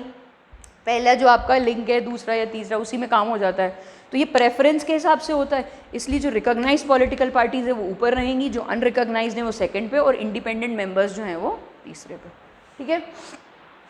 उसके बाद आइए disqualification for insulting the national honour act. National honour act जो बनाई गई थी 1971 में, उसमें जो नेशनल सिंबल्स हैं आपके, जैसे national song, national anthem, national flag, इसको अगर आप डिसरिस्पेक्ट करोगे तो आप डिसक्वालीफाई कहलाओगे। अगर आपने झंडे का मान लीजिए मान्यता को कुछ अनादर कर दिया, डिसरिस्पेक्ट कर दिया, या आपने नेशनल एंथम के बारे में कुछ गलत बोल दिया किसी रैली में जाके, तो आपका सीधा क्या होगा, डिसक्वालिफिकेशन होगा। A person who is convicted for the following offences under the prevention of insults to national honour act 1971 is disqualified to contest in the elections to the parliament and state legislature for 6 years, ठीक है। क्या क्या है? Offence of insulting the national flag, offence of insulting the constitution of India, offence of preventing the singing of national anthem, ठीक है, clear. तो क्या किया जाएगा, आपको डिस्क्वालीफाई किया जाएगा सीधा, कितने देर के लिए, 6 साल के लिए। Prohibition on the sale of liquor, कि भाई आप फ्री में दारू तो नहीं बंटवा रहे हो वोट लेने के लिए, या लोग दारू के इन्फ्लुएंस में आके तो वोट नहीं कर रहे हैं, ये सब हटाने के लिए बोल रहे कोई इंटॉक्सिकेशन नहीं होगा आपका। नो लिकर और other intoxicants are to be sold और गिवन और distributed at any shop, eating place, hotel और any other polling area during the period of 48 hours ending with the hour fixed for the conclusion of the poll. ये जो मैंने कल भी बताया था कि जो कंक्लूजन ऑफ द पोल है उसके 2 दिन पहले से क्या होगा, यहाँ पे सेल होगी जो लिकर की, वो बैन कर दी जाएगी सारे होटल्स, रेस्टोरेंट्स, हर जगह, ठीक है। Any person who violates this rule is to be punished with imprisonment for up to 6 months or with fine up to 2000 or with both। बहुत ही ज़्यादा फाइन है ये, ठीक है। चलिए, number of proposers, the nomination of a candidate in a parliamentary और assembly constituency should be subscribed by 10 registered electors of the constituency as proposers if the candidate is not sponsored by a recognised political party. अभी जो हमने increase किया था proposers का, वो राज्यसभा और legislative council में किया था, ये वाला हम असेंबली में और हाउस ऑफ द पीपल में कर रहे हैं, पार्लियामेंट्री कॉन्स्टिट्यूएंसी में कर रहे हैं। कि भाई क्या होगा, 10 रजिस्टर्ड इलेक्टर्स जो हैं आपके, मतलब जो इलेक्टोरल रोल में रजिस्टर्ड हैं, वो कैसे काम करेंगे, एज अ प्रपोजर काम करेंगे आपके कैंडिडेट के नॉमिनेशन के टाइम, ठीक है। और अगर मान लीजिए वो कैंडिडेट रिकॉग्नाइज पॉलिटिकल पार्टी का नहीं है, ठीक है, तो फिर आपके 10 रजिस्टर्ड इलेक्टर्स आपको चाहिए। In the case of a candidate sponsored by recognise political party, एक प्रपोजर भी चलेगा, ठीक है। तो अगर आपकी पार्टी रिकॉग्नाइज्ड है तो आपका एक प्रपोजर भी चल जाएगा। अगर आपकी पार्टी रिकॉग्नाइज्ड नहीं है, मतलब अनरिकॉग्नाइज्ड रजिस्टर्ड पार्टी है, तो उस केस में आपको 10 इलेक्टर्स एज प्रपोजर्स चाहिए ही चाहिए होंगे। This was done in order to discourage non serious people from contesting the elections. फिर आइए डेथ ऑफ द कैंडिडेट। पहले ये होता था कि मान लीजिए बीच में अगर डेथ हो गई कैंडिडेट की, तो को पूरा का पूरा इलेक्शन जो होता था उसे कैंसिल कर दिया जाता था। अब ये बहुत बड़ी बेवकूफ़ी है कि इलेक्शन में इतना टाइम लगा, इतना पैसा लगा और आप इलेक्शन को ही कैंसिल कर रहे हो। तो ऐसे ही होता था कि पहले मर्डर हो जाता था कि मार दो उसको, वो जीतने वाला है तो उसको मार के आ जाओ ताकि इलेक्शन कैंसिल हो जाए, ठीक है। अब ऐसा नहीं होता है। The election process had to start, पहले ये होता था earlier in case of death of a contesting candidate before the actual polling the election use to be countermanded. Consequently, the election process had to start all over again in the concerned constituency, but now the election would not be countermanded on the death of a contesting candidate before the actual polling. However, if the deceased candidate belonged to a recognized political party, the party concerned would be given an option to propose another candidate within 7 days. ठीक है, अगर आपकी party state party या national party है तो आपको election commission एक option देगा कि चलो आपका ये कैंडिडेट मर गया, कोई बात नहीं, आप एक ऑल्टरनेट कैंडिडेट का नाम सजेस्ट कर दीजिए 7 दिन के अंदर अंदर. Time limit for by elections. Now by elections are to be held within 6 months of occurrence of the vacancy in any house of Parliament और state legislature, but this condition is not applicable in 2 cases. By elections हमने पढ़ा था with in 6 months इसको हमें held कराना पड़ता है, लेकिन 2 cases में नहीं होता है इलेक्शंस हेल्ड. किस में वो देखते हैं. सबसे पहला, where the remainder of the term of the member whose vacancy is to be filled is less than 1 year. मान लीजिए उसकी टर्म में बचे ही 7 महीने थे, तो फिर आप दोबारा इलेक्शन क्यों कराओगे? आप वेट कर लोगे ना कि उसका वो 5 साल वाला खत्म हो जाए, फिर नए इलेक्शंस तो होने ही होने. महज 7 महीने के लिए 8 महीने के लिए तो आप नहीं कराओगे, या मान लीजिए 10 महीने, 1 साल से कम का अगर उसका टर्म बचा था तो आपको बाई इलेक्शन कराने की ज़रूरत नहीं है. दूसरा, क्योंकि फ़ायदा नहीं है ना, विद इन 6 months आपको कराना है, फिर क्या सिर्फ 6 महीने के लिए थोड़ी काम करेगा वो, 4 महीने 5 महीने के लिए. दूसरा, when the election commission in consultation with the central government certifies that it is difficult to hold the by elections within the set period. जब इलेक्शन कमीशन और सेंट्रल गवर्नमेंट एक नोटिफिकेशन इशू कर दें कि भाई अभी आप क्या कर सकते हो, यहाँ पर डिफिकल्ट हो रहा है इलेक्शन कराना इस कॉन्स्टिट्यूएंसी में, इसलिए हम नहीं करा सकते. ठीक है, क्लियर हुआ. वैसे टाइम लिमिट क्या है बाई इलेक्शंस की? 6 months. अब आइए holiday to employees on the polling day.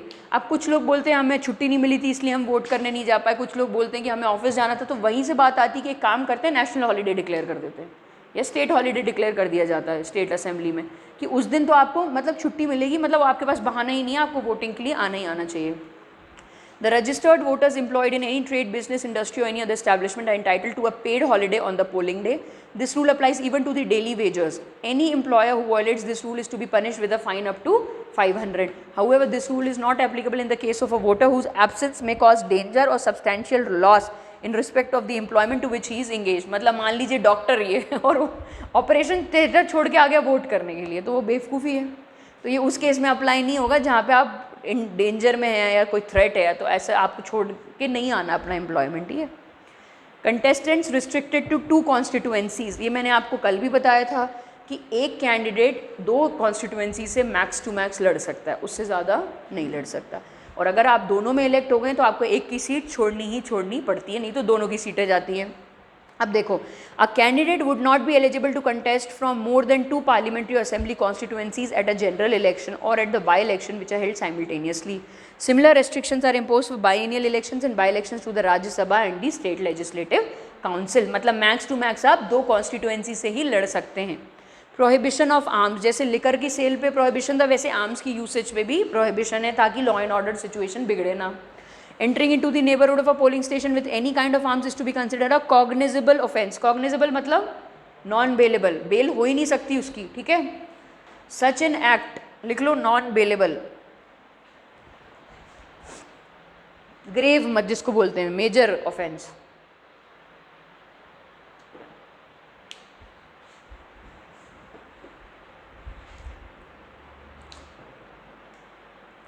Such an act is punishable with imprisonment up to 2 years or with fine or with both. Further, the arms found in possession of the offender are to be confiscated and the related license is to be cancelled.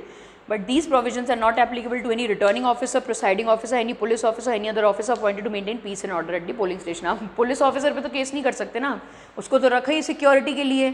आप अगर मान लीजिए किसी presiding officer है, polling officer, मान लीजिए ऐसी कोई कॉन्स्टिट्यूएंसी है जहाँ पे बहुत दंगे फसाद होते हैं, तो सिक्योरिटी के लिए भी पोलिंग ऑफिसर और प्रिसाइडिंग ऑफिसर को गन दी जाती है, तो आप उन पे केस नहीं कर सकते कि आप क्यों गन लेकर आ गए और हमें नहीं आने दे रहे हो. ठीक है, वो बताया. इफेक्टिव कैंपेनिंग पीरियड रिड्यूस्ड, अब 14 days कर दिया, पहले 20 दिन दिया जाता था, अब 2 हफ्ता कर दिया है.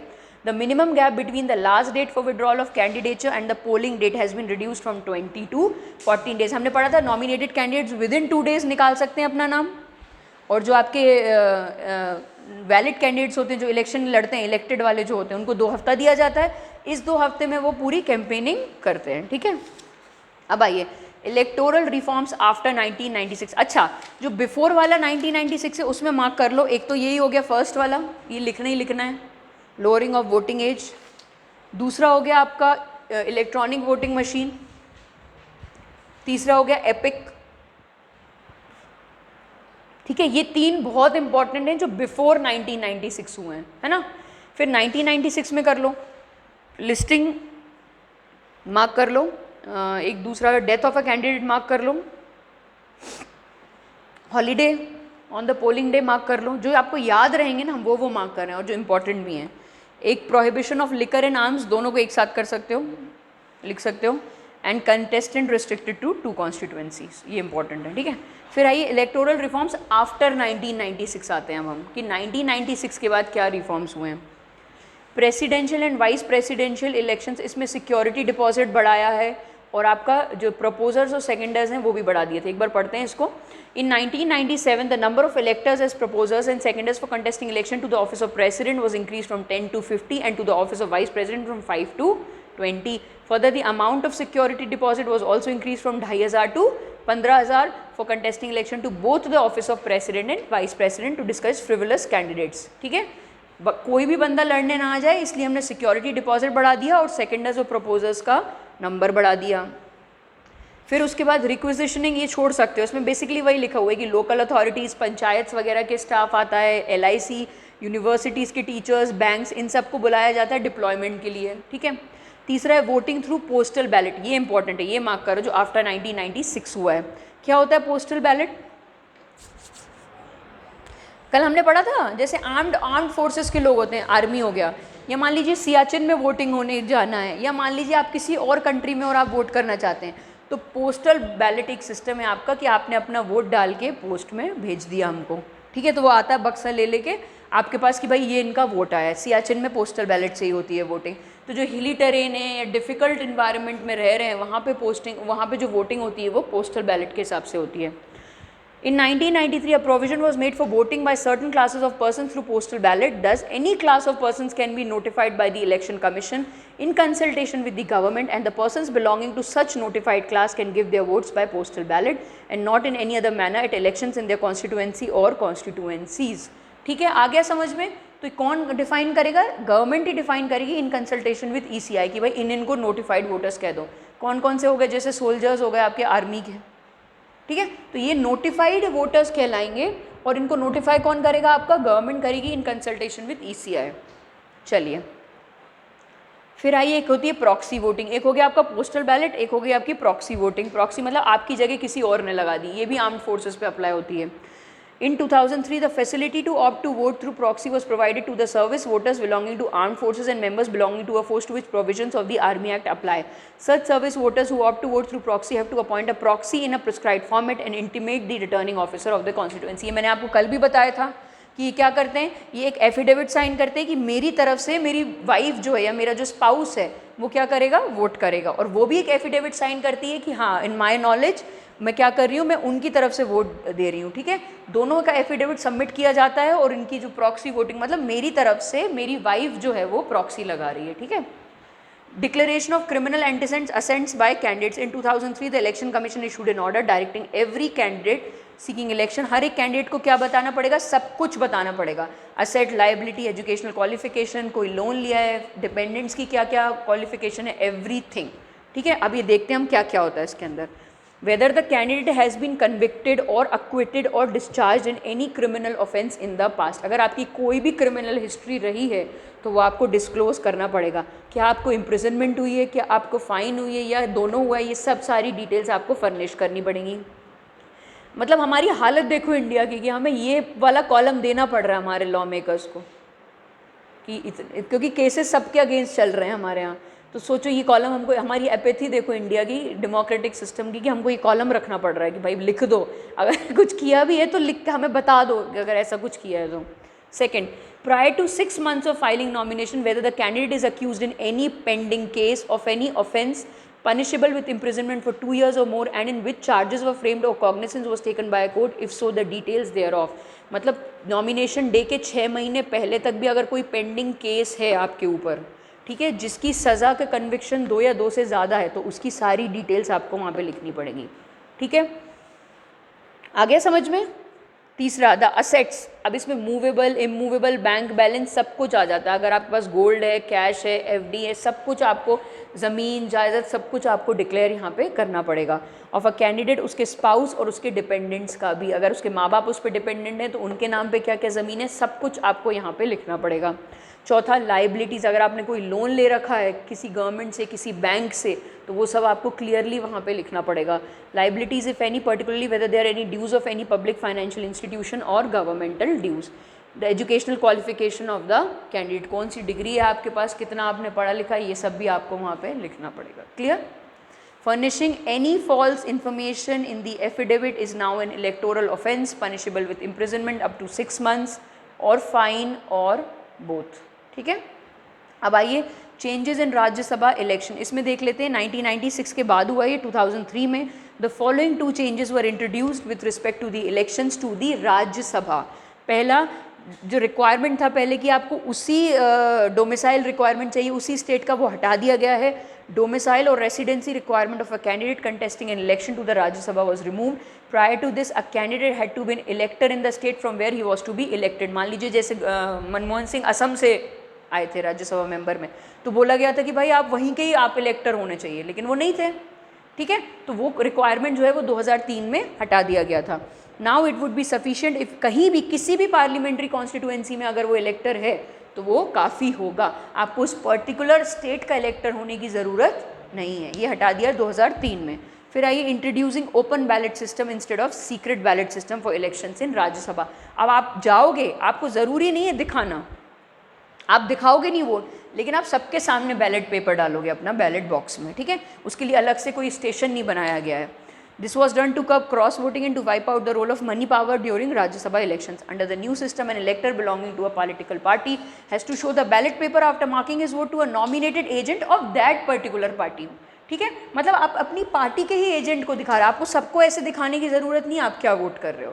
पहले क्या होता था, सीक्रेट बैलेट होता था जिसमें आपको किसी को भी दिखाने की ज़रूरत नहीं। अब आपका जो पार्टी विप होगा ना, उसको आपको दिखाने की ज़रूरत है कि हाँ देख ले, मैं तेरे बोलने पे ही कर रहा हूँ ये वोट। ठीक है, क्लियर। अब आइए exemption of travelling expenditure. As per a provision of 2003 the travelling expenditure incurred by the campaigning leaders to a political party shall be exempted from being included in the election expenses of the candidate. अब इसमें क्या किया कि भाई travelling में जितना पैसा लग रहा है वो आपके इलेक्शन एक्सपेंडिचर में इंक्लूड नहीं होगा। क्लियर, ताकि और आपको लिमिट मिल जाए खर्च करने की। Free supply of electoral rolls. According to 2003 provision, the government should supply free of cost the copies of the electoral rolls and other prescribed material to the candidates of recognized political parties for the Lok Sabha and Assembly elections. ये मैंने आपको बताया था कल भी कि इनको कुछ एक्स्ट्रा प्रिविलेजेस मिलते हैं। रिकॉग्नाइज पॉलिटिकल पार्टीज को पेपर दे दिया, पेन दे दिया फ्री में, तो जो रजिस्टर्ड इलेक्टोरल रोल्स होते हैं पेपर पे प्रिंटेड, वो इनको फ्री में दे दिया जाता है। Further the election Commission should supply specified items to the voters in the constituencies concern और the candidate setup by the recognised political parties. वहाँ पे आपको स्पेशल वोटर्स, जो आपके वोटर्स होंगे उनको स्पेसिफाइड आइटम्स, अब इसमें कुछ भी आ सकता है, इसमें आपका पेन पेपर भी आ सकता है। ठीक है, इसमें आपका पानी भी आ सकता है, स्पेसिफाइड आइटम्स जो में होते हैं उसमें आपका चाय, कोई भी मतलब फूड आइटम भी इसमें आ सकता है। Parties entitled to accept contribution. Political parties were entitled in 2003 to accept any amount of contribution from any person or company other than a government company. They have to report any contribution excess to 20,000 to the Election Commission for making any claim to income tax relief. Besides, the companies would get income tax exemption on the amount contributed. इसलिए ITR file करने को बोलते हैं ताकि आपको क्या मिल जाए, return मिल जाए। ठीक है, कंपनसेशन मिल जाए, एग्जेम्पशन मिल जाए। कैश 2000 से ज़्यादा नहीं ले सकते। अगर कैश लिया है 2000 से ज़्यादा तो आपको रिपोर्ट करना पड़ेगा, और 20,000 से ज़्यादा का कोई भी एक्सपेंस अगर आपने लिया है किसी से कंट्रीब्यूशन, तो वो तो आपको रिपोर्ट करना ही करना है। Allocation of time on electronic media. Under 2003 provision, the Election Commission should allocate equitable sharing of time on the cable television network and other electronic media during elections to display or propagate any matter or to address public. The allocation would be decided on the basis of past performance of a recognized political party. जो recognise political party उसको obviously आप ज़्यादा time दोगे और बाकी सारों को आप एक सा टाइम दोगे। ठीक है, introduction of braille signage features in EVMs, अंधे लोगों के लिए। ठीक है, और जो आपकी विजुअली इम्पेयर्ड हैं उन लोगों के लिए क्या बोला गया, उनको वोट करने के लिए बोला गया कि ब्रेल पता है ना सबको, वो जो उठे हुए वर्ड्स होते हैं वो होंगे आपके ईवीएम्स में, वो वाले फीचर भी होंगे। The commission receive representation from the various association of visually impaired person for introduction of braille signage features in the EVMs to facilitate the visually impaired voters to cast their votes without the help of attendant. पहले election commission का ही एक attendant होता था जो उनको क्या करेगा, असिस्ट करेगा। अब वो बोल रहे हैं कि हमें सीक्रेटली अगर बैलेट करना है, किसी और की नज़र में नहीं आना है, तो हमें आप ब्रेल साइन का फैसिलिटी दीजिए। And tried the braille signage features in the EVMs during the by-election to the Asif Nagar Assembly in 2005. It was tried in one of the constituency during the assembly. अभी पूरा पढ़ने की आपको ज़रूरत नहीं है। अब आ जाइए, अब जो 2010 के बाद हुए हैं रिफॉर्म्स वो हैं ये, ठीक है। सिंस 2010 की बात की गई है यहाँ पे। पहला है restriction imposed on exit poles, ये हमने अभी पढ़ा, 2-3 बार पढ़ चुके हैं हम। ये 48 आवर्स का जो पीरियड है उसको हमने रखा हुआ है। एग्जिट पोल्स के पब्लिश नहीं होगा कोई भी रिजल्ट या एग्जिट पोल। अकॉर्डिंग इसमें 2009 में था, conducting exit polls and publishing results of exit polls would be prohibited during the election to Lok Sabha and state legislative assembly. Thus no person shall conduct any exit poll publish to publicise by means of print और electronic media. ये पूरा अब आप ना पढ़ें, आपको मैंने अभी बताया 48 आवर्स, जो अभी रिसेंटली अमेंडमेंट हुआ है वो 48 आवर्स का रखा हुआ है हमने, ठीक है, कि 48 आवर्स तक आप, जो 48 आवर्स फिक्स हुए हैं उससे पहले तक आप क्या नहीं कर सकते, एग्जिट पोल्स को पब्लिश नहीं कर सकते।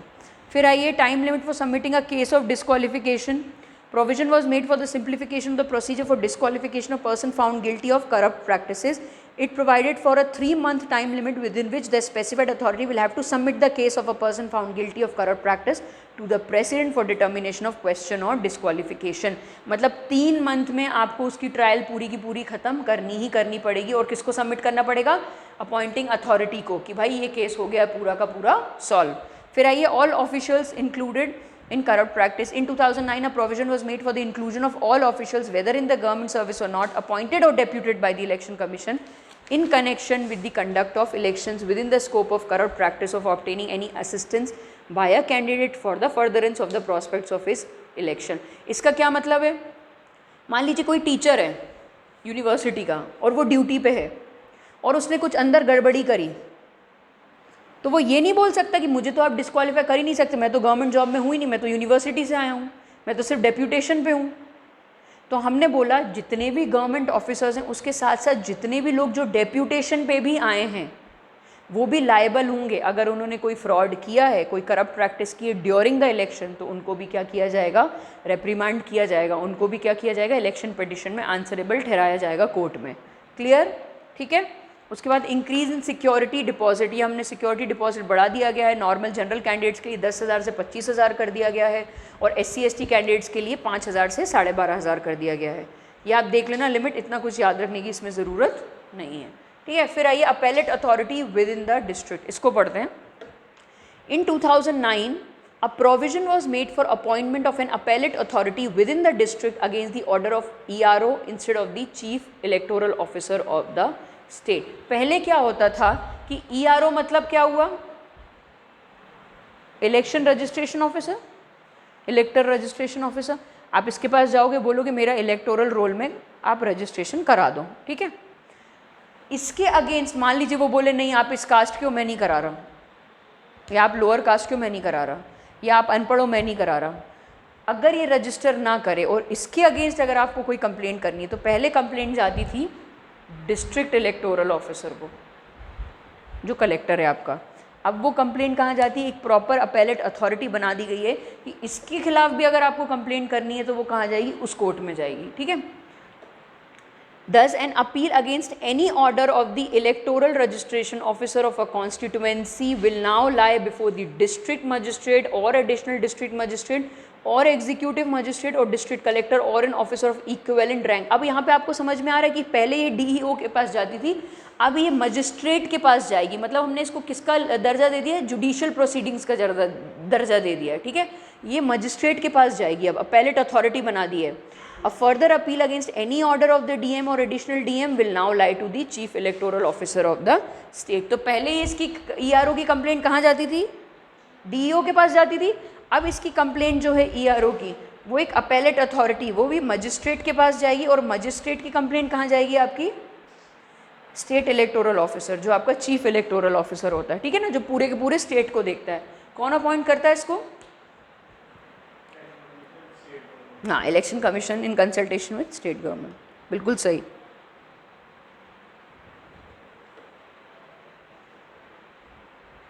ये इंपॉर्टेंट पॉइंट है।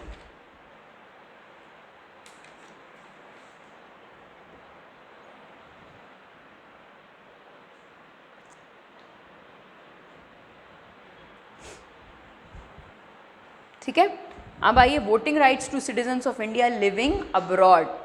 In 2010, a provision was made to confer voting rights to the citizens of India residing outside India due to various reasons. Accordingly, every citizen of India whose name is not included in the electoral roll, who has not acquired the citizenship of any other country, who is absent from his place of ordinary residence in India owing to his employment, education or otherwise outside India, whether temporary or not, shall be entitled to have his name registered in the electoral roll of the parliamentary या फिर assembly constituency in which his place of residence in India is mentioned in his passport is located। हमने जो क्या किया, हमने यहाँ पे open कर दिया इंडिया के जो सिटीजन्स अभी भी हैं जिन्होंने किसी और कंट्री की सिटीजनशिप नहीं ली, वो सिर्फ पढ़ने गए होंगे या वो कुछ नौकरी वोकरी करने गए होंगे, लेकिन क्या हम उनको वंचित तो नहीं करेंगे इलेक्शन से कि आप उनकी कॉन्स्टिट्यूंसी में इलेक्शन चल रहे हैं तो आप बाहर हो इसलिए आप नहीं लड़ सकते।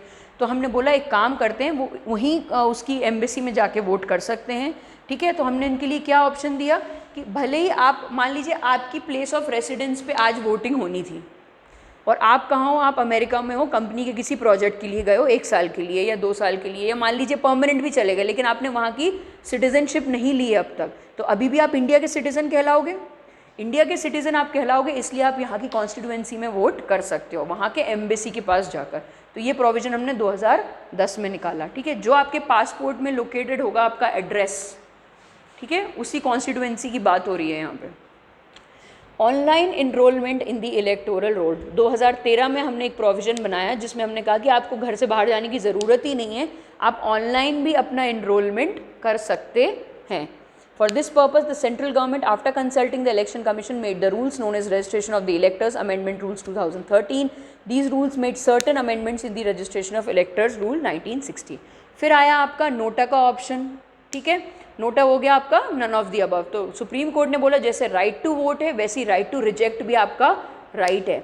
According to the directions of Supreme Court, the Election Commission made provision in the ballot papers EVMs for none of the above options so that the voters who come to the polling booth and decide not to vote for any of the candidates in the fray are able to exercise their right not to vote for such candidates while maintaining the secrecy of their ballot.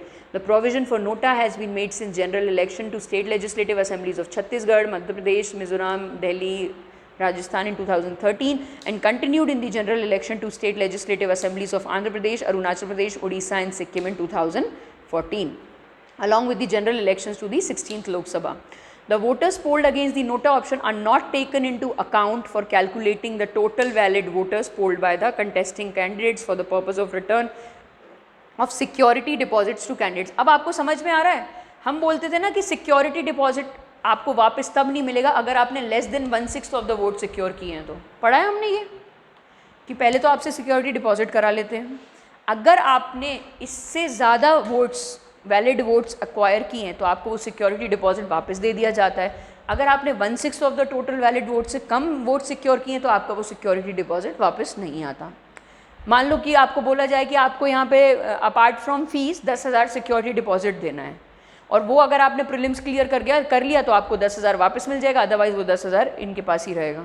इस तरह से candidate से बोला जाता है कि security deposit दीजिए ताकि आप बता पाएँ कि आप सीरियस कैंडिडेट हैं, आपने सिक्योरिटी डिपॉजिट दिया। अगर आपने 1/6 वोट से कम सिक्योर किए वोट तो वो सिक्योरिटी डिपॉजिट आपका रख लिया जाता है, फिर आपको वापस नहीं किया जाता। तो ये बोल रहे हैं कि जो 1/6 जब काउंटिंग होती है ना टोटल वैलिड वोट्स की, उसमें नोटा वाले वोट्स की काउंटिंग नहीं होती है। The voters polled against the nota option are not taken into account for calculating the total valid voters polled by the contesting candidates for the purpose of return of security deposit to candidates. Even if the number of electors opting for nota options is more than the number of votes polled by any of the candidates, the candidate who secures the largest number of votes has to be declared elected. अब NOTA का क्या है? NOTA बस basically आपके decent को government तक पहुंचा रहा है। इसका ये मतलब नहीं है कि मान लीजिए नोटा से कोई सिलेक्ट ही नहीं होगा, फिर भी मतलब मान लो सब ने भी नोटा लिया है ना, तो सबसे कम वाले ने भी जो नोटा लिया होगा उसको जिता देंगे, क्योंकि कोई ना कोई तो जीतेगा ही उस कॉन्स्टिट्यूएंसी से। ठीक है, तो ये निगेट नहीं कर रहा है वोटिंग राइट को। ठीक है, राइट नॉट टू वोट तो है ही, लेकिन ये निगेट नहीं कर रहा है वोटिंग राइट्स को। ये सिर्फ इतना बोल रहा है कि आप अपना डिसेंट गवर्नमेंट तक पहुंचा रहे हो कि आप किसी भी पॉलिटिकल पार्टी के साथ नहीं हो। उसके बाद आ जाइए इंट्रोडक्शन ऑफ वीवीपैट। वीवीपैट क्या होता है, सुना है? हाँ, ईवीएम पे जैसे आपने बटन दबाया, ये वाला, इस कैंडिडेट के नाम का आपने बटन दबा दिया, लाल बत्ती दब गई आपकी। अब बिल्कुल कुछ चंद सेकंड के लिए एक यहाँ पे ना इसके साथ एक जुड़ा होता है मशीन टाइप इतनी सी, उसमें डिस्प्ले होता है, तो वो जो पेपर है ना वो 2 सेकंड के लिए बाहर आता है दिखाने के लिए कि आपने किसको वोट किया है, सही है या नहीं, अगर मशीन में कोई गड़बड़ी तो नहीं है। ठीक है, voter verifiable paper audit trail, मतलब आपने जिसको वोट दिया है वो आप ही से आपको वेरीफाई करा रहे हैं कि एक स्क्रीन से बाहर निकल के आएगा, आप देख लो कि हाँ मैंने इसी को वोट दिया, अब ये वापस चला जाएगा इसके अंदर। ठीक है, तो चेक हो गया कि आपने इसी बंदे को वोट दिया, इसी का आपने बटन दबाया है। ठीक है, the voter verifiable paper audit trail is an independent system attached with the EVMs that allows the voters to verify that their votes are cast as intended. आ गया समझ में? जिसको सोचा था आपने वोट कास्ट करने का, उसी को आपने वोट दिया है। When a vote is cast, a slip is printed and remains exposed through the transparent window for 7 seconds, showing the serial number, name and symbol of the candidate. Thereafter, the receipt automatically gets cut and falls into the sealed drop box of the VVPAT. The system allows a voter to challenge his or her vote on the basis of paper receipt. As per rules, the presiding officer of the polling booth will have to record the dissent of the voter, which would have to be taken into account at the time of counting if the challenge is found to be false. अगर मान लीजिए आपने बोला कि नहीं मेरे से गलत वोट हो गया है, ठीक है, मैं इसको वोट नहीं चाहता था और इस पेपर में तो कुछ और ही लिखा आ रहा है, मैं इसको वोट नहीं चाहता था, तो जो आपका प्रिसाइडिंग ऑफिसर होगा ना पोलिंग बूथ का, वो आपको क्या करेगा, उसको काउंटिंग में देखेगा कि हाँ भाई इनका गलत वोट है तो इसको काउंट नहीं करना है। ठीक है, तो वो किसकी रिस्पॉन्सिबिलिटी है? प्रिसाइडिंग ऑफिसर की रिस्पॉन्सिबिलिटी होगी। ठीक है, The law for using VVPATs was amended in 2013. In 2013, the Supreme Court of India had permitted the ECI to introduce VVPAT in a phased manner, calling it an indispensable requirement of free and fair elections. The court had felt that introducing VVPAT would ensure the accuracy of the voting system and also help in manual counting of votes in case of dispute. VVPATs were first used. अब देखो ना, यहाँ पे जितने vote हो रहे हैं और ये अब ये बेसिकली क्या हो गया, ये जो पर्चा है ये कट के किस में गिर रहा है? बॉक्स में गिर रहा है। अब आपके पास दोनों चीज़ें हो गई वेरीफाई करने के लिए। ईवीएम मान लो अगर गलत काउंटिंग आ रही है ईवीएम से, तो आप इससे वेरीफाई कर सकते हो ना, जो पर्चियाँ गिरी हुई हैं उससे वेरीफाई कर सकते हो। क्लियर हुआ? इसलिए बोला जाता है कि ये आपका ट्रेडिशनल सिस्टम और मॉडर्न सिस्टम का मिक्सचर ही हो गया एक तरह से। ये बैलेट सिस्टम वाली पर्चियाँ भी आ गई आपके पास और आपके पास क्या आ गया, वोटिंग, इलेक्ट्रॉनिक वोटिंग भी आ गई। ठीक है, क्लियर? तो अगर आपको वहाँ पर कुछ गड़बड़ी लग रही तो आप इससे वेरीफाई कर सकते हैं। Also help in manual counting of votes in case of dispute. VVPATs were first used in by-elections in Nagaland. Therefore, generally छोड़ सकते हो। चलिए अब आइए, पर्सन इन जेल और police custody can contest elections. Supreme court ने बोला, Patna High Court के ऑर्डर को अपहेल्ड करते हुए declare that the person who has no right to vote by reason of being in jail और in police custody is not an elector and is therefore not qualified to contest the elections of the Parliament और the state legislature. In order to negate this order of Supreme Court, the following two new provisions have been included in RPA 1951. अब ध्यान से सुनना, supreme court ने 2013 में बोला कि अगर आप इलेक्टर हो तो आप कैंडिडेट भी बन सकते हो। अगर आप इलेक्टर ही नहीं हो, आप कभी भी इलेक्शन लड़ नहीं सकते। इलेक्टर क्या हुआ? वोटर जो रजिस्टर्ड है उसको इलेक्टर बोला जाता है। अगर आपका नाम इलेक्टोरल रोल में, मतलब आप इलेक्टर हो, आपका काम क्या है? इलेक्ट करने का काम है लोगों को। अगर आप इलेक्टर नहीं हो, मतलब आप कंटेस्ट भी नहीं कर सकते इलेक्शंस को। ये सुप्रीम कोर्ट ने 2013 में बोला था कि अगर आप जेल में हैं और आपके रजिस्ट्रेशन नहीं है, अगर आप इलेक्टर नहीं है, तो मतलब आपके पास कोई हक नहीं है कि आप जेल में होकर भी कैंडिडेट्स जो हैं वो लड़ पाएँ इलेक्शंस। ये किसके अगेंस्ट बोला गया था? अभी जो हमने एक क्लॉज पढ़ा 8(4), उसमें हमने बोला था ना, अगर आप कन्विक्टेड भी हैं तो आप क्या कर सकते हैं? कन्विक्शन के बाद भी अगर आप अपील लगा दें बड़े कोर्ट में, तो आप उस कन्विक्शन को रोक सकते हैं और आप क्या कर सकते हैं? इलेक्शन लड़ सकते हैं। तो इसी के अगेंस्ट सुप्रीम कोर्ट ने बोला कि नहीं, अगर आप कन्विक्टेड हैं तो आप सीधा जेल जाएंगे और जेल जाके आपका रजिस्ट्रेशन कैंसिल होगा, मतलब आप इलेक्टर नहीं कहलाएंगे, और अगर आप इलेक्टर नहीं कहलाएंगे तो आप कैंडिडेट भी नहीं बन सकते, मतलब आप इलेक्शंस नहीं लड़ सकते। क्लियर हुआ? ठीक है। इसके अगेंस्ट में जवाब देने के लिए गवर्नमेंट ने और चालाकी की, उन्होंने एक्ट में ही अमेंडमेंट ला दिया, आरपीए 1951 में ही अमेंडमेंट ला दिया। अब देखते हैं। The first provision expressly provides that by reason of the prohibition of vote a person whose name has been entered in the electoral roll shall not cease to be an elector. अब ये बोल रहे हैं कि आपको voting power तो नहीं मिलेगा क्योंकि आप जेल में हो, लेकिन आपका नाम तो नहीं कटा ना इलेक्टोरल रोल से, तो मतलब आप अभी भी इलेक्टर हो। और फिर बोल रहे हैं कि आप सुप्रीम कोर्ट नहीं तो बोला अगर आप इलेक्टर हो तो आप कैंडिडेट भी बन सकते हो, तो आप जेल में रह के भी इलेक्शन कंटेस्ट कर सकते हो। यह क्या कर रहे हैं, आप समझ में आ रहा है ना पार्लियामेंट क्या कर रही है? सुप्रीम कोर्ट के डिसीजन को निगेट कर रही है ताकि जितने भी कन्विक्टेड एमएलएज एमपीज हैं वो लड़ते रहें इलेक्शंस, अपील करते रहें और लड़ते रहें, क्योंकि अपील तो पता ही आपको कब तक सॉल्व होगी, कोई फ़र्क नहीं पड़ेगा उससे। ठीक है, तो ये आरपीए 1951 में उन्हीं एमपी और एमएलए ने निकाल दिया कि चलो एक काम करते हैं, जेल में रहने से आपका नाम तो नहीं हट रहा इलेक्टोरल रोल से, मतलब आप अभी भी इलेक्टर हो, और अगर आप इलेक्टर हो तो सुप्रीम कोर्ट नहीं तो बोला है आप कैंडिडेट भी बन सकते हो, तो बनो। ठीक है, आया समझ में? कोई डाउट है तो पूछ लो यहीं पे। ठीक है, दूसरी चीज़ ऐड की, the second provision expressly provides that a member of Parliament और a state legislature shall be disqualified only if he so disqualified under provision contain in the act and no other ground. वो बोल रहे हैं जो हमने disqualification इस act में mention की हैं बस वही डिस्क्वालिफिकेशन कहलाएंगी, कोई और लॉ कोई और रूल डिस्क्वालीफाई नहीं कर सकता। तो ये इन्होंने क्या किया, सुप्रीम कोर्ट के डिसीजन को कंट्रोल कर दिया। सुप्रीम कोर्ट ने क्या बोला कि अगर आप जेल में हो आप वोट तो दे नहीं सकते, वोट नहीं दे सकते मतलब आप इलेक्टर नहीं हो, इलेक्टर नहीं हो तो आप कंटेस्ट भी नहीं कर सकते, कैंडिडेट भी नहीं हो सकते। इन्होंने बोला, किसने बोल दिया, ठीक है हम वोट नहीं दे सकते लेकिन हमारे पास वोटर आइडेंटिटी कार्ड तो है ना, वैलिड है, जो रजिस्ट्रेशन तो है ना हमारा उस कॉन्स्टिट्यूएंसी में, मतलब हम इलेक्टर हैं। और दूसरा, हम डिस्क्वालीफाइड सिर्फ इन ग्राउंड्स पे डिस्क्वालीफाइड होंगे जो इस एक्ट में लिखा है, और किसी ग्राउंड में हम डिस्क्वालिफिकेशन मानेंगे ही नहीं। Consequently the persons in jail और in police custody are allowed to contest the elections.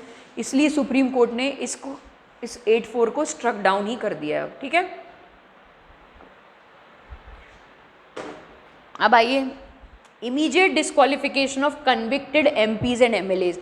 अब 2013 में फिर से सुप्रीम कोर्ट ने बोला that charge-sheeted members of parliament and MLAs on conviction for offences will be immediately disqualified from holding membership of the house without being given 3 months time for appeal as the case before। आ गया समझ में?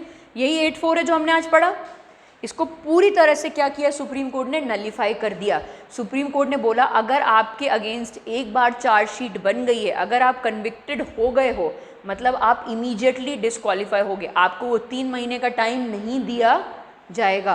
पहले ये था एक काम करो 3 महीने में अगर आप अपील कर दो तो आप लड़ सकते हो फिर से इलेक्शन। अब वो चीज़ हटा दी गई है 2013 में, सुप्रीम कोर्ट ने स्ट्रक डाउन, जो अभी हमने 8(4) पढ़ा।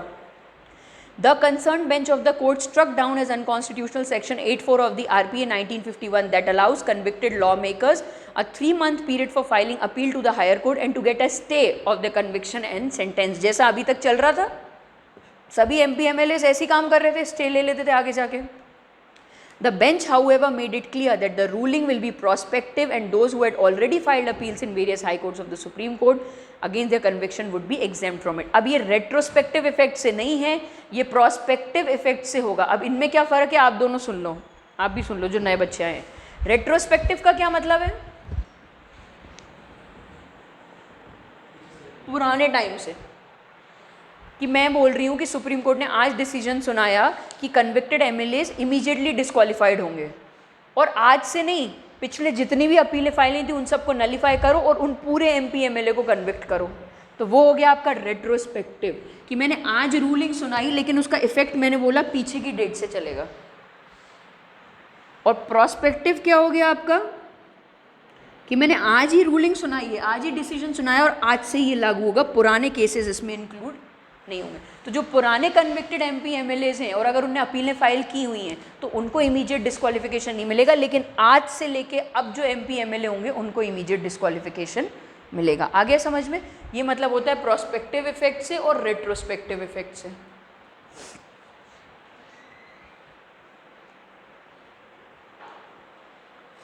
ठीक है, अब आ जाइए नेक्स्ट। फिर इसको भी नलीफाई करने के लिए ना, ये पेज पलट लो, अब इसमें इतना पूरा पढ़ने की ज़रूरत नहीं है। अब आ जाओ 73.8 पे। इसको भी नलीफाई करने के लिए दिख रहा है last paragraph, ceiling on election expenditure increase के ऊपर वाला। In order to nullify the above ruling of the supreme court also, RPI ने एक अमेंडमेंट लाया, लेकिन उसको फिर पास नहीं हुआ अभी तक, ठीक है, letter withdrawn by the government के बाद उसे विड्रॉ करिए। तो नहीं तो ये लड़ाई चलती रहती सुप्रीम कोर्ट और पार्लियामेंट के बीच में, जैसी हमेशा से चलती है। अब आइए, ceiling on election expenditure increase. अभी पहले 40 लाख था, अब इसको 70 लाख कर दिया गया है पर कैंडिडेट। समझ आ रहा है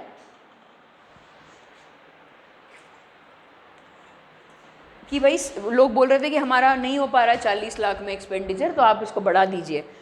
The central government raised the maximum ceiling on election expenditure by candidates for a Lok Sabha seat in bigger states to 70 lakhs. In other states in union territories, it is 54 lakhs. Similarly, मतलब basically ये कि limit आपकी जो है वो बढ़ा दी गई है। उसके बाद आइए, photos of candidates on EVMs and ballot papers. According to an election commission order, in any election being held after 1st May 2015, the ballot papers and EVMs will carry the picture of the candidate with his or her name and party symbol to avoid confusion among the electorates and constituencies where namesakes are contesting. मान लीजिए same नाम के बंदे अगर contest कर रहे हैं, same surname भी हो सकता है। अब जो गांव के लोग हैं वो फिर पार्टी इतना देखेंगे नहीं अगर, तो फिर कन्फ्यूजन ना हो, इसलिए हमने बोला कि चलो एक काम करते हैं, बैलेट पेपर पे भी और EVM पे भी फ़ोटो बनवा देते हैं, ठीक है। In June 2015, by polls to 6 seats in 5 states were the first elections where photographs of candidates were used on ballot papers. The commission has noted that there are many cases where candidates with same or similar names contest from the same constituency. Although appropriate suffixes are added to the names of candidates in the event of 2 or more candidates, जैसे बोलते हैं ना, जैसे अभिलाष कुछ भी लिखो, अभिषेक गुप्ता, आगे फिर ब्रैकेट में जैसे जीतू भैया, ऐसा कुछ लिख देते हैं नाम, ताकि जो सेम नाम वाले हैं वो कंफ्यूज ना हो। वो अपना निकनेम भी साथ में डाल देते हैं ताकि लोग पहचाने उस निकनेम से। तो कन्फ्यूजन को अवॉइड करने के लिए नाम तो डाला जाता है, लेकिन फिर इलेक्शन कमीशन को लगा कि एक काम करते हैं, फोटोज़ भी डाल देते हैं। Although appropriate suffixes were added to the names of the candidates in the event of 2 or more candidates having same name, the commission considers that additional measures are required for removing confusion in the minds of the electors at the time of voting. The photograph will appear between the name of the candidate and his or her election symbol. The commission explained that if a candidate fails to provide the photograph, it shall not be a ground for the rejection of the nomination of the candidate. अगर नहीं भी photo दे रहा है तो reject नहीं किया जाएगा उसका नॉमिनेशन। बस हमने बेसिकली क्यों किया, कन्फ्यूजन को एलिमिनेट करने के लिए, ताकि दो नाम से अगर एक ही लोग दो नाम से मतलब सेम नाम से दो लोग लड़ रहे हैं तो लोग जो है वो कंफ्यूज ना हो।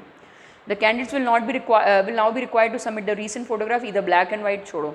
सीलिंग ऑन कैश डोनेशंस जो है वो लोअर कर दिया है। 20,000 था, अब उसको क्या कर दिया गया है, 2,000 कर दिया गया 2017 में। कल पढ़ा है हमने, ये पढ़ा है कि नहीं पढ़ा है, कि 2,000 से ज़्यादा का कैश जो है वो आपको क्या करना पड़ेगा, उसको बताना पड़ेगा और ले ही नहीं सकते आप। In 2017 budget, the limit for anonymous cash donations by any individual to a political party has been lowered from 20,000 to 2,000. This means that now the political parties cannot receive more than 2,000 as cash donation. However, they are not required to inform the election commission the details who donate under 2,000. They must keep records of persons making above 2,000. ठीक है, तो जो कल हमने पढ़ा था वही चीज़ यहाँ पे लिखी हुई है कि पहले ये क्या था, 20,000 था, अब इसको क्या कर दिया गया है, मतलब 2,000 से ज़्यादा का कैश तो आप ले ही नहीं सकते और आपको ECI को बताना पड़ेगा, ठीक है, अगर आप 2,000 से ज़्यादा की डोनेशन लेते हो तो।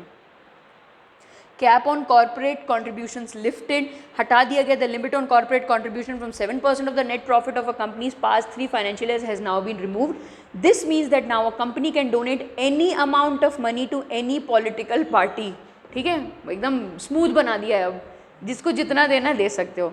Further, the obligation of the company to report such donation in his profit and loss account has also been lifted. उन्हें अपनी बताने की भी ज़रूरत नहीं अपने रिकॉर्ड्स में कि हमने इतना पैसा इस पॉलिटिकल पार्टी को दिया है, ठीक है, लेकिन जो पॉलिटिकल पार्टी रिसीव कर रही है डोनेशंस उसे बताने की ज़रूरत होती है ECI को कि मैंने इतना इतना पैसा यहाँ से लिया हुआ है, ठीक है। इंट्रोडक्शन टू इलेक्टोरल बॉन्ड्स, अब आ जाइए 2018 में इलेक्टोरल बॉन्ड्स वाली चीज़ आ गई। क्या होती है बॉन्ड पेपर देखा है सबने, सुना है कभी बॉन्ड पेपर क्या होता है, क्या होता है?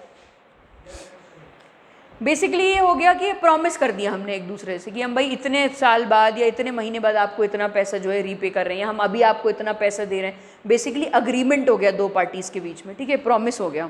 In 2018, the central government notified the electoral bond scheme. This scheme was announced in 2017 budget. It is touted as an alternative to cash donations. अब कैश को हम मना क्यों करते हैं? क्योंकि कैश जो होता है वो अनरेगुलेटेड होता है, ब्लैक मनी के ज़्यादा चांसेस होते हैं कैश में। जब आप किसी को चेक दे रहे हो, जब आप किसी को ड्राफ्ट दे रहे हो, जब आप किसी को बॉन्ड दे रहे हो, आप कहीं ना कहीं रजिस्टर्ड हो किसी ना किसी बैंक में, किसी ना किसी फाइनेंशियल इंस्टीट्यूशन में, या आप यूपीआई कर रहे हो तो कहीं ना कहीं तो रिकॉर्ड जा रहा है उसका। कैश का कोई रिकॉर्ड नहीं होता, ठीक है। इसलिए हमने क्या किया, कैश को कम करा और हमने कोशिश की कि जो आपके रेगुलेटेड चैनल्स हैं जिस पे गवर्नमेंट नज़र रख पाए उसके थ्रू आप डोनेशंस करो, ठीक है। It is touted as an alternative to cash donations made to the political parties. It is aimed at bringing clean money and substantial transparency into the system of political funding. The salient features of the scheme are: the electoral bond means a bond issued in the nature of promissory note which is a bearer banking instrument and does not carry the name of the buyer or payee. इसमें क्या है, आपके दोनों parties का नाम, जो पे कर रहा है उसका नाम देने की उसको ज़रूरत नहीं है। The electoral bonds may be purchased by a citizen of India or entities incorporated or established in India. The electoral bonds can be used for making donations to only those registered political parties which have secured not less than 1% of the votes polled in the last election to the Lok Sabha or the State Legislative Assembly. मतलब ये किसी को भी नहीं कर सकते आप। क्या क्राइटेरिया होना चाहिए इसके लिए कि कम से कम 1% वोट्स तो सिक्योर किया हुआ आपकी पार्टी ने लोकसभा में या स्टेट लेजिस्लेटिव असेंबली में। उन्हीं पार्टीज़ को आप क्या कर सकते हो, डोनेशंस दे सकते हो थ्रू इलेक्टोरल बॉन्ड्स। इस तरह का एक इंस्ट्रूमेंट होता है, बेसिकली वही चेक वाली साइज़ का ही होता है। और इसमें ज़रूरी नहीं कि आप अनोनिमस डोनेशन दे सकते हो, इसमें आपको अपने नाम देने की ज़रूरत नहीं होती। The electoral bonds can be encashed by an eligible political party only through a bank account with the authorised bank. तो ये आ गया फॉर्मल चैनल में, ठीक है। The electoral bonds are issued in the denomination, जैसे नोट्स होते हैं वैसे अलग अलग 1000, 10,000, 1 लाख, 10 लाख, 1 करोड़, इस तरह से होगा, ठीक है।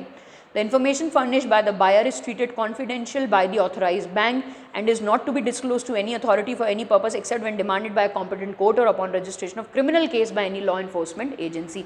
ये जो बायर का नाम, यहाँ पे बायर की जो आइडेंटिटी है वो आपको डिस्क्लोज करने की ज़रूरत नहीं है अनटिल एंड अनलेस कोई केस ही चल रहा हो या कोई क्रिमिनल केस हो या किसी कोर्ट ने पूछा हो तब। फॉरेन फंडिंग भी अलाउ कर दी हमने 2018 के बजट में। हमने बोला that receiving of foreign funds by the political parties has been allowed. In other words the political parties can now receive funds from the foreign companies. और किस एक्ट के अंदर होगा, ये FCRA एक्ट के अंदर होगा, ये हमने कल भी पढ़ा था, ठीक है। Under this amendment the definition of a foreign company has been modified. चलो इसको अब आप ख़त्म करिए इस चैप्टर को। इसमें आपने जो आफ्टर 2010 है इसमें मार्क कर लो कौन कौन से इंपॉर्टेंट हैं। सिंस 2010 वाले में सबसे पहला जो है वो है आपका restriction imposed on exit polls, voting rights to citizens of India living abroad, introduction of NOTA, online enrolment in the electoral roll और आपका immediate disqualification of convicted MPs and MLAs। उसके बाद नेक्स्ट आप इंट्रोडक्शन ऑफ इलेक्टोरल बॉन्ड्स डाल दो। बाकी इससे ज़्यादा अगर आपको याद रहते हैं तो बहुत अच्छी बात है, लेकिन ये मेन जो है आपको याद रखने हैं, ठीक है। आगे समझ में तो जब आंसर लिखने हैं आपने तो बिफोर 96 वाला अगर छोड़ना भी चाहो तो छोड़ सकते हो, क्योंकि उसमें 3 ही हैं जो इंपॉर्टेंट है, जिसमें लोअरिंग ऑफ एज की गई थी, हमने EVM को इंट्रोड्यूस किया गया था, बस। फिर उसके बाद आएगा आपका ड्यूरिंग 1996, आफ्टर 1996 और आफ्टर 2010, ठीक है। ये हो गया आपका चैप्टर कंप्लीट। अब हम पढ़ेंगे जो नेक्स्ट हमने पढ़ना है वो हम बेसिकली देखेंगे, इसी को ख़त्म करते हैं, काम करते हैं। कल मैं आपको इनिशिएटिव्स लिखवा दूंगी इलेक्शन कमीशन वाले, ठीक है। वोटिंग बिहेवियर छोड़ दो, कोई फ़र्क नहीं पड़ता, पहले भी बता चुकी हूँ। इंडिया में हम किसी को जैसे हमारे रिलीजन का हो, हमारी लैंग्वेज बोलता हो, एक उसकी पर्सनैलिटी हो, उसके बेसिस पे हम वोट कर देते हैं, rather than the reading the entire manifesto of the political party, rather than reading the ideology of the political party, rather than देखना कि वो पॉलिटिकल पार्टी हमें कितना फ़ायदा देगी। हम क्या करते हैं, बेसिकली ये देखते हैं कि क्या कौन सा लीडर है उसमें, किस रिलीजन का है, हमारी लैंग्वेज बोलता है नहीं बोलता है, और अगर हमारे शहर का हो गया तो और ही अच्छी बात है, फिर हम ब्लाइंडली उसको वोट कर देते हैं, ठीक है। तो वोटिंग बिहेवियर वही है, इसमें ये पूरा आप छोड़ सकते हो। हाँ, कंप्लाइंस टू इलेक्शन लॉज जो थर्ड पॉइंट है इसका, दिख रहा है पेज 74.4, इसका हमने पढ़ा अभी सेक्शन 126, जिसमें हमने बताया कि सिनेमेटोग्राफी, टेलीविज़न या किसी भी मीडिया के अपैरेटस में 48 आवर्स, ये कल बताया था मैंने आपको, सेक्शन 126 लिखवाया भी था, ये वही है, ठीक है। फिर 126A भी आया आपका, जिसमें एग्जिट पोल की डिसेमिनेशन को बना कर दिया गया। कब से बना कर दिया? जब तक कि आपका लास्ट कंक्लूजन ऑफ द पोल नहीं हो जाता। It prohibits conduct of exit poll and dissemination of their results during the period mentioned therein, that is the hour fixed for commencement of polls in the first phase and half hour after the time fixed for the close of the poll of the last phase in all the states and union territory। मतलब conclusion of the poll वाले घंटे तक भी आप क्या हो, exit polls को publish नहीं कर सकते। और ये जो 48 आवर्स वाली लिमिट है वो किस में रखी है हमने? मीडिया ट्रांस उसके लिए, कवरेज के लिए रखी हुई है। मान लीजिए सिनेमेटोग्राफी हो गया, टेलीविज़न हो गया, अदर सिमिलर अपैरेटस हो गया। अच्छा, इसमें कल आपको याद आ रहा होगा मैंने एक चीज़ और बताई थी कि इसमें न्यूज़पेपर नहीं आता, न्यूज़ पोर्टल्स नहीं आती हैं 126 में। दिख रहा है? जो फर्स्ट पॉइंट क्या है, लिख लो एक्सेप्ट, लिख लो वहाँ पे एक्सेप्ट 126 वाले की बात कर रही हूँ मैं, section 126 except newspapers, news portals and news portals. ठीक है, मतलब दिखा नहीं सकते हो आप, प्रिंट कर सकते हो। समझ आ रही है बात? प्रिंट मीडिया में जा सकता है, आप विजुअल मीडिया में नहीं रख सकते उसको, सिनेमेटोग्राफी वगैरह में नहीं रख सकते। ठीक है, उसके बाद आइए 127A, printing and publishing of pamphlets, posters is govern by its provision which make it mandatory to bear on its face the name and addresses of the printer and the publisher. अगर आप advertisement कर रहे हो, कोई pamphlet कर रहे हो, कोई पोस्टर कर रहे हो, तो नीचे आपको क्या देना पड़ेगा? किस बंदे ने प्रिंट किया है, उसका नाम आपको देना ही देना पड़ेगा, और प्रिंटर और पब्लिशर का एड्रेस भी देना पड़ेगा कि किस प्रिंटिंग मशीन से निकल के आया है, कहाँ कौन सी प्रेस से निकल कर आया है ये। ठीक है, ताकि अगर कुछ गड़बड़ी हो तो उसको जाके पकड़ सकें, आंसरेबल हो। उसके बाद 171H है जो प्रोहिबिट करता है incurring of expenditure on the advertisement without the authority of the contesting election candidate. मतलब कैंडिडेट की बिना मर्जी से आप कहीं भी पैसा खर्च नहीं कर सकते एडवर्टाइजमेंट में। मतलब इसका ये कि जब भी आप एडवर्टाइजमेंट में यूज़ कर रहे हो पैसा, तो आपके पास साइनिंग लेटर होना चाहिए, किसका? कैंडिडेट का। कैंडिडेट बोलेगा कि हाँ मैं अपने एक्सपेंडिचर से ये पैसा दे रहा हूँ एडवर्टाइजमेंट के लिए। ठीक है, अपने 70 लाख में से दे रहा हूँ। क्लियर? ये तीनों सेक्शंस बहुत इंपॉर्टेंट है, 126, 126A, 27A और आपका 171H। इसमें एग्जिट पोल्स आ जाएगा, इसमें आपका प्रिंट मीडिया, सॉरी वो सिनेमेटोग्राफी मतलब जो विजुअल मीडिया है वो आ जाएगा, और आपका एडवर्टिजमेंट आ जाएगा। ठीक है, अब आइए, अच्छा कोalition गवर्नमेंट वाला चैप्टर एक बार। कोalition गवर्नमेंट क्या होता है? आपके लिए पूछ रही हूँ, इनको तो पता होगा, दोनों को पता होगा। कोalition गवर्नमेंट क्या होता है? जब कोई एक गवर्नमेंट मेजॉरिटी सिक्योर नहीं कर पाती है तो उस केस में एक से ज़्यादा गवर्नमेंट क्या करते हैं, सहानुभूति अपने आपसी समझ में बोलते हैं कि चलो एक काम करते हैं, पावर में भी आ जाएंगे हम, तो हम क्या करते हैं, मर्ज करके हम एक कोalition की तरह काम करते हैं। ठीक है, अलाइंस भी बोलते हैं इसको। ठीक है, जहाँ पे कोई सिंगल मेजॉरिटी पार्टी, सिंगल आपकी जो पॉलिटिकल पार्टी है वो मेजॉरिटी होल्ड नहीं करती है। अच्छा, अब इसमें बात ये होनी चाहिए कि इसमें सिर्फ पावर की बेसिस पे दो पार्टीज़ का मर्जर जो है वो ज़्यादा दिन तक चलता नहीं है, क्योंकि सिर्फ पावर की लालच में आके आपने मिल गए और फिर क्या होता है, आगे जाके उनकी पॉलिसीज़ अलग अलग होती हैं, उनकी आइडियोलॉजी अलग अलग होती हैं, तो आगे जाके फिर से स्प्लिट होना ही होना है। ठीक है, इसीलिए इंस्टेड ऑफ फोकसिंग कि हम पावर में कौन आएगा, हमें किस पे फोकस करना चाहिए, आइडियोलॉजी की सिमिलैरिटीज़ में। हमारे काम करने का तरीका सेम होना चाहिए, उन्हीं पार्टीज़ को एक साथ आना चाहिए, है ना। जस्ट बिकॉज कि भाई हम पावर में आना चाहते हैं, उससे तो कोई फ़ायदा होगा नहीं। आगे समझ में क्या बोल रही हूँ मैं? तो ये चीज़ आपको वहाँ पे लिखनी है। अगर कोalition से क्वेश्चन आता है तो ये चीज़ आपके दिमाग में आनी चाहिए कि instead of focusing on the hunger for power, they should more focus on the similarities in their ideology, in the developmental process, in their vision for the country, कि दोनों का कॉमन विजन होना चाहिए। तभी लड़ाइयाँ देखना, कभी भी रीजनल पार्टी और नेशनल पार्टी में इसलिए लड़ाई होती है क्योंकि उनका फोकस क्या होता है, रीजनल इंटरेस्ट में, इनका फोकस होता है नेशनल इंटरेस्ट में, और ये सिर्फ वोटिंग की वजह से आ गए होते हैं साथ कि चलो एक काम करते हैं पावर में आ जाते हैं, तो वो चीज़ गलत होती है। फिर किसी पार्टी का नाम मत लिख देना वहाँ जाके, ठीक है, भावुक हो गए, वहाँ पे मेंशन नहीं करना है किसी भी पॉलिटिशियन, किसी भी लीडर, किसी भी पार्टी का नाम। चलो टाइम है अभी, है अभी, एंटी डिफेक्शन लॉ भी पढ़ लेते हैं। चलो क्वेश्चंस कर लेते हैं फिर कुछ।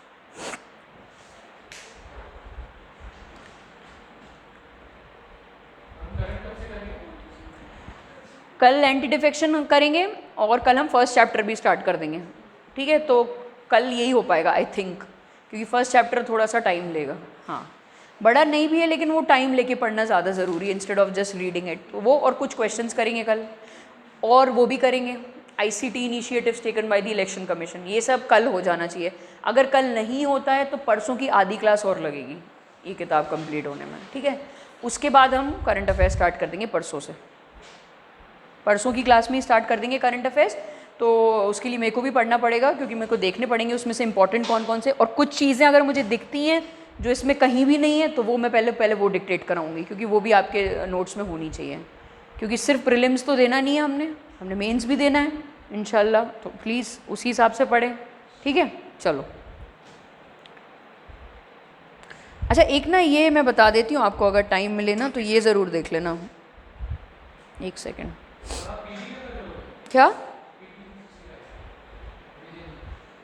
हाँ देखूंगी मैं, जो मुझे ठीक लगेगा वही पढ़ाऊंगी मैं। अगर मुझे PT 365 शॉर्ट फॉर्म में लगा ज़्यादा तो फिर मैं पूरे मंथली पढ़ के ही पढ़ाऊंगी फिर, ठीक है। अच्छा एक ये देख लेना, अनअकैडमी का ना एक वो आया है, real truth of UPSC preparation, 4 round table, देख लिया आपने वो? हाँ मैंने भी आधे ही देखा है वो अच्छा है, वो एक बार देख लेना, फॉर जल्दी जल्दी करके देखना, मतलब सारी चीज़ें काम की नहीं उसमें।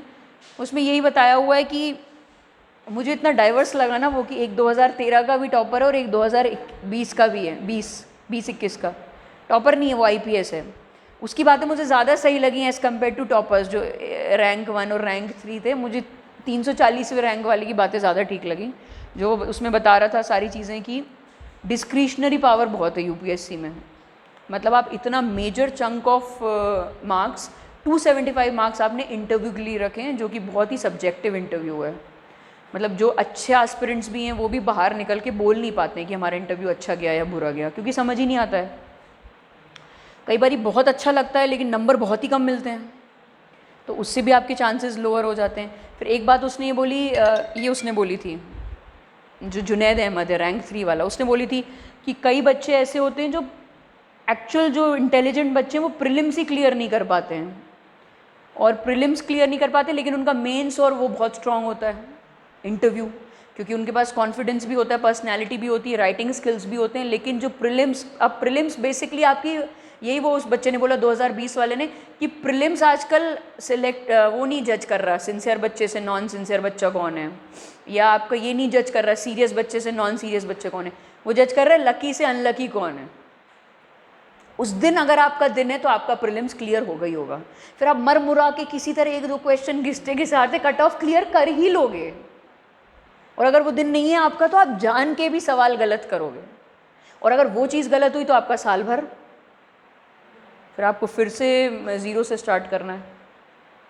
तो ये इंटरव्यू देख लेना, आप लोगों को तो देख ही लेना चाहिए, क्योंकि इस साल जो दे रहे हैं उनको तो देख ही लेना चाहिए। आपके पास तो बहुत टाइम, आराम से भी देख सकते हो, लेकिन देख लेना। अनअकैडमी का है UPSC the real truth of UPSC preparation, ठीक है। उसमें 2 IPS बैठे हैं, 2 IAS बैठे हैं, और एक होस्ट है और एक रोमन सैनी है जो फाउंडर है अनअकैडमी का, ठीक है। तो ये पूरा अब देखना, उसमें सब ने बताया हुआ है। एक है जो गौरव सर है, वो अच्छा बताते हैं, life has been really good, अच्छी बात है ये वो। और दूसरा बोल रहा है सर ऐसा नहीं होती है लाइफ, जैसे आपने बताई है, लाइफ नेगेटिव भी होती है।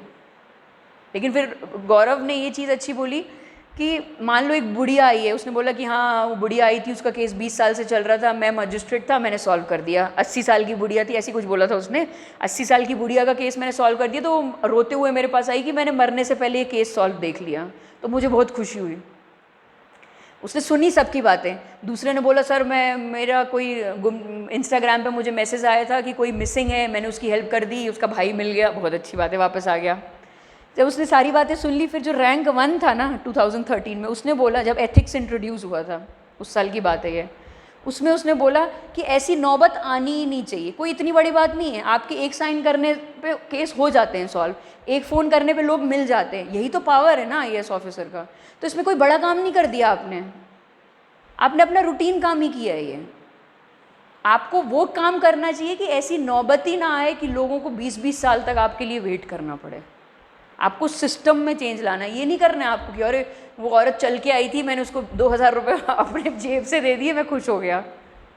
वो नहीं है पावर है कि वो उसको इतनी दिक्कत होनी ही नहीं चाहिए थी इन द फर्स्ट प्लेस आपके पास आने के लिए। सिस्टमिक चेंजेस लाइए, सिस्टम में चेंज लाइए रादर देन। और एक और उसने अच्छी बात कही कि रूटीन काम करने में हम इतना बिजी हो जाते हैं ना, फाइलें कि हम बाकी सारी चीज़ों में इनिशिएटिव ले ही नहीं पाते हैं। हमको लगता है यही हमारी नौकरी है, रूटीन काम करते जाओ बस। रात के 8 बजे घर पहुंच जाओ, फिर सुबह फिर आके साइन करने लग जाओ, यही काम है। ये नहीं है काम। काम इसीलिए आपको नहीं रखा गया, आपको रखा गया थोड़ा चेंज लाइए, जो पहले होता था उससे अब चेंज लाइए। उसने एक बात और अच्छी बोली है कि पहले भी एनालिटिकल बेस्ड क्वेश्चंस आते थे, अभी भी कोई 7-8 साल में ज़्यादा मेजर चेंज नहीं हुआ है। मेंस आपके कंट्रोल में ही, उसने बोला 2020 वाले ने, 21 वाले ने, कि मेंस आपके कंट्रोल में। अगर आप, जैसे मैंने आपको बताया ना, अगर आप स्ट्रैटेजी से पढ़ के जाओगे ना, आपके क्वेश्चन उसके बाहर आने ही नहीं है। प्रीलिम्स आपके कंट्रोल में नहीं है, ये मैं डे 1 से बोल रही हूँ। प्रीलिम्स किसी के कंट्रोल में नहीं होता। प्रीलिम्स होता है कि भाई, या मैं तो यही चाहूँगी कि पेपर बहुत डिफिकल्ट है, आप लोग के लिए बोल रही हूँ, इस बार पेपर डिफिकल्ट है, वही 35-40 नंबर ही कट ऑफ जाए, वो आप लोग खींच खिंचा के कर लोगे। पेपर जब ईजी आता है ना, तब मुश्किल होता है। पेपर जब टफ आता है तब बिल्कुल मुश्किल नहीं होता, सबके लिए इक्वली टफ होता है पेपर। इसलिए एक सांस लो और अपना बेस्ट उस 2 घंटे में दो बस। वहाँ जाके जो पढ़ा हुआ है ना, वो गलत मत करना भगवान के लिए, या तो पढ़ के मत जाओ, और अगर पढ़ा है तो प्रेसिडेंट और गवर्नर इन सब में कन्फ्यूजन मत करना प्लीज़। मुझे बहुत उम्मीद है, यहाँ पे 2-3 बच्चे ऐसे हैं, एक रोहित है, एक वो, एक आप लोग दे रहे हो तो ध्यान से देना, इनके पास बड़ा टाइम है अभी, ये तो अपनी पर्सनैलिटी ही चेंज कर सकते हैं 6-7 महीनों में, लेकिन आप लोग अगर दे रहे हो तो प्लीज़ हिसाब से देना, उसको यूटिलाइज़ करो टाइम को और अटेम्प्ट को, ठीक है? चलो, थैंक यू।